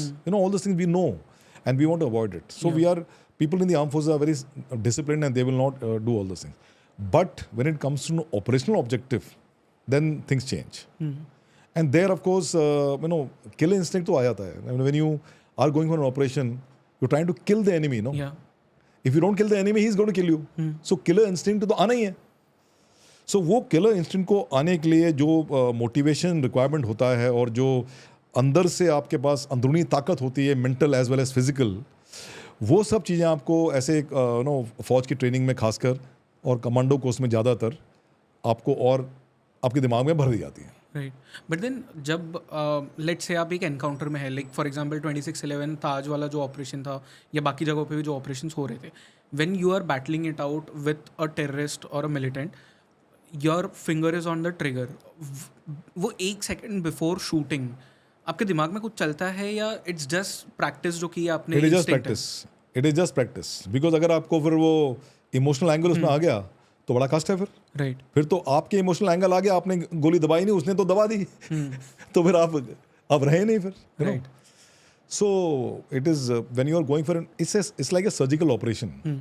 A surgeon when is operating on somebody's heart, if you start thinking oh यार मैंने heart तोड़ दिया, इसको touch हो जाएगा मर जाएगा, if you start thinking on all those lines, can you do operation? You can't do the operation. Something very similar which happens here. I've been into a couple of operations where that thought process of fear, everything comes initially, but slowly the fear subconscious goes actually with the training. And so you have to complement. हमें हमारे arm force की training की दाद देनी पड़ेगी, जिस तरह से वो हमारे एक नॉर्मल आदमी को और इतना चेंज कर देते हैं, माइंड उसका सेट इतना चेंज कर देते हैं, he becomes a warrior. Right, Only when it is required of him to become a warrior. Street में वॉरियर नहीं है वो। स्ट्रीट में तो आराम से जेंटलमैन है, सारे रूल्स एंड रेगुलेशन फॉलो करेगा। आर्म फोर्स का आदमी जो है सबसे ज़्यादा डिसिप्लिन वो होता है। True, you see him in the road and streets everywhere, you can make out ये फौज का आदमी है। वो पंगे नहीं लेगा बेकार में, अदब से बात करेगा, हिदायत देता रहेगा, सबको हेल्प करने की कोशिश करेगा। राइट, तो ये है आर्म फोर्स का ट्रेनिंग का चिन्ह। सो आई वॉज लोनावाला के पास में, हम मतलब I was with my family and हम थोड़ा लोनावाला के आउटस्कर्ट्स पे चले गए थे and it was like a jungle area. हमारी गाड़ी ख़राब हो गई है वहाँ पे, बहुत देर से हम बैठे हुए, नेटवर्क नहीं है, कुछ नहीं है।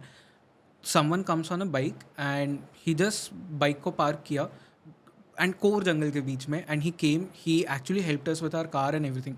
कोई उन पर निशान नहीं है कि इंडियन आर्मी से है या ऐसा कुछ भी नहीं था। I just simply asked him कि are you from Indian army, and he said yes. And जो आपने ये चीज़ कही कि यू सी द डिसिप्लिन, आप वो मेक आउट कर सकते हो अगर सिविलियंस में भी कोई इंडियन आर्मी से है तो, या फौज से ओवरऑल, मतलब navy, air force, because that discipline is there, that willingness to help others is there, of course. But आजकल you have to be careful, everybody is wearing OG uniform. It could be a terrorist, or it could be some suspicious person who can take advantage of your thinking he's an armed forces person. So ऐसा आजकल we have to be careful. Okay. So एक last चीज़ मुझे आपसे बात करनी है इस पॉडकास्ट में, because there will be a lot of people who would want to know 26/11 के बारे में। ऑपरेशन के बारे में तो आपने बहुत बात की है पहले। I want to understand little bit ये साइकोलॉजी वाले फैक्टर्स ही, when you were going for the operation, MARCOS units थे, एनएसजी के जो यूनिट्स थे, इनफैक्ट पुलिस के भी जो यूनिट्स थे, what is your thinking at that time कि किस तरह से एलिमिनेट करेंगे, किस तरह से सिटी को वापस से सेव करेंगे, क्योंकि वहाँ पे जो डेथ वाला फैक्टर है वो बहुत ज़्यादा बढ़ जाता है, both for you and for the civilians as well, and even you have families. तो किस तरह से, what is the thinking at that time? See, the thought process, I won't talk about this. See, to restore order, law and order is the job of the police. So they know best and they are good at it. Yeah. So उसके बारे में तो I can't comment, but I can comment on the Marine Commando operation because although I was not part of the operation, but I was there in a unit which is co-located with the INS Abhimanyu, which is the Marine Commando unit. तो वहाँ से हम बात करते हैं, तो हमें मुझे every day I got to know what are the things happening.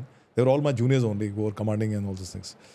So the teams are trained and they are trained very well. और उनके पास इक्विपमेंट हैं, पूरे हथियार हैं, बुलेट प्रूफ जैकेट है, हेलमेट है, नाइट विजन इक्विपमेंट है, वो सभी तरह से लैस हैं.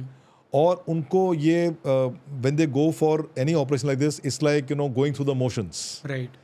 It's going through the motions. अच्छा, एंटी टेररिस्ट ऑपरेशन जो होता है, it is different than an actually war time operation. In war time operation there is एक क्लियर कट एनिमी होता है और आप उसको चेज करके या तो आप उसको मारोगे या उसको एलिमिनेट करोगे, वो आपको एलिमिनेट करेगा. और भारी हथियार इस्तेमाल किए जाते हैं, तो उसमें महकमा अलग हो जाता है. आपका इमोशनल क्वेश्चन, आपका इमोशंस अलग तरीके से बिहेव करते हैं. बट यहाँ पे क्या होता है, आपको पता नहीं, शांति छाई हुई है, कुछ लोग घबराए हुए हैं, आप लोग जा रहे हैं, सर्च कर रहे हैं, और the terrorist who is there, he has an advantage. He can come out suddenly and shoot at you and go back side, क्योंकि आपकी तादाद ज़्यादा है, उसकी तादाद कम है, और वो छुपा हुआ है होस्टेज के अंदर, को दो चार लोगों को पकड़ के छुपा हुआ है. आप उसके ऊपर गोली नहीं चला सकते अगर आपने उसको देख भी लिया है, क्योंकि कोलैटरल डैमेज को आपको कंटेन करना है. तो ये सब चीज़ें हैं, इसके लिए आपको फिर इस्तेमाल करना पड़ता है your basic training. That's why these activities can be done only by special forces people. क्योंकि special forces have a tremendous amount of discipline in doing firing activity. Right. They will not fire andhadhun. They will fire one thing, then wait, then go other side, fire, and then come back. Then there is too much of coordination, sophistication of weaponry. ये सब चीज़ें होती हैं. तो इस महकमे में you don't feel scared. You're only bothered about कि I should be able to identify the terrorist first and I should be able to take a headshot. Okay. इसकी ट्रेनिंग दी जाती है किल हाउस ड्रिल में. हर मरीन कमांडो यूनिट में, हर special forces के organising unit में एक किल house होता है. वहाँ पे इंटरवेंशन ड्रिल्स की जाती है.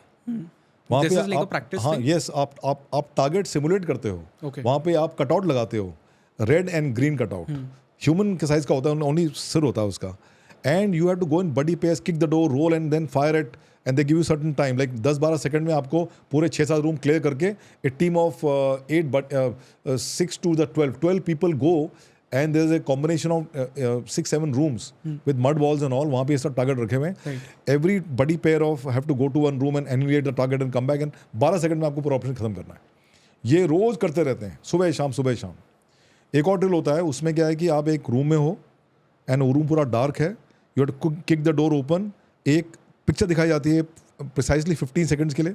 उसमें आप 10-15 आदमी हैं, कोई होस्टेज है सारे, एक टेररिस्ट है, उसने गन पॉइंट करके रखी किसी के सिर में. आपको आइडेंटिफाई करना है और उसके बाद फायर करना है 15 सेकंड में. एंड फिर दे लाइट अप एंड सी कि आपने किसको फायर कर दिया. सो ये ड्रिल रेगुलरली करते हैं. तो यानी कि practice makes the man perfect. I told you earlier also. इससे क्या होता है कि आपकी जो self confidence in your ability to fire, in your ability to be of great value at that point in time to the government of India, comes to the fore. So it is just training. It becomes muscle memory, and obviously you are very responsible. If you are in a special force and doing anti-terrorist operation, you have to be very responsible. NSG का तो पूरा मुद्दा ही है, because they are doing this in civil areas. True. Marine Commandos supposed to do that in naval area of responsibility. वहाँ पे क्या है कि आपको अगर ऐसा कुछ हादसा हो गया तो collateral damage will also be to a फौजी only. उसकी बात अलग हो जाती है. यहाँ तो निहत्ते सिविलियंस हैं, किसी को भी चोट लग सकती है. तो ये सब चीज़ें हैं. ओके, बट देन जो 26/11 वाला ऑपरेशन था, उसमें थ्रू आउट द ऑपरेशन, मतलब आई थिंक 3 दिन तक चला था, उसमें सिर्फ मार्कोस को ही क्यों यूज़ नहीं किया गया? नो, एक्चुअली मार्कोस को इस्तेमाल किया था इनिशियली, बिकॉज जब वो सिचुएशन बढ़ती रही तो लोकल एडमिनिस्ट्रेशन ने नेवी की सपोर्ट मांगी, which is as per the law. तो नेवी ने मरीन कमांडोज को डिप्लॉय किया, एंड मरीन कमांडो ने जब इंटरवेंशन किया तो it was a golden period. तो हर चीज़ का गोल्डन पीरियड होता है, उसमें 3-4 घंटे में अगर जब टेररिस्ट ऑपरेशन स्टार्ट होता है उसमें कुछ ही घंटों के अंदर अगर आपने कोई एक ऐसी फोर्स भेज दी जो कि उनको उनसे फाइट कर रही है, तो then they come to the back foot. So that is called the golden period. So Marine Commandos intervened at the golden period, and that was of great benefit because it contained their free movement of those people. They started running for their lives, and as a result, काफ़ी हद तक जो हादसा था, लोगों को जो वह अननेसेसरी गोली डाल के मार रहे थे, वो बहुत कम हो गया. That is उसके बाद NSG से this is NSG role. The next day morning NSG came, they took over and they are very good in this and वो experts हैं. So NSG is trained for these. NSG is trained for this. Now in Mumbai there is a Mumbai Force 1 which is trained for this. Specially trained for this. अभी क्या किया after this operation, NSG जो मानेसर में है, it takes time to go to a place. So what they have done, they made small NSG hubs in major cities. So NSG hub has got people from the armed forces, paramilitary forces put together. So they will support. They will be the first respondent to or they will be the second. The first respondent will be the Maharashtra, this Force 1. Force 1. And then it will be NSG. And when the NSG comes, then Force 1 will now operate. NSG comes to the forefront. They will operate. There is also the anti-terrorist force जो ATS. यहाँ ATS की है. There also these three will operate. And if there is a requirement, and government of India can always seek help of the armed forces.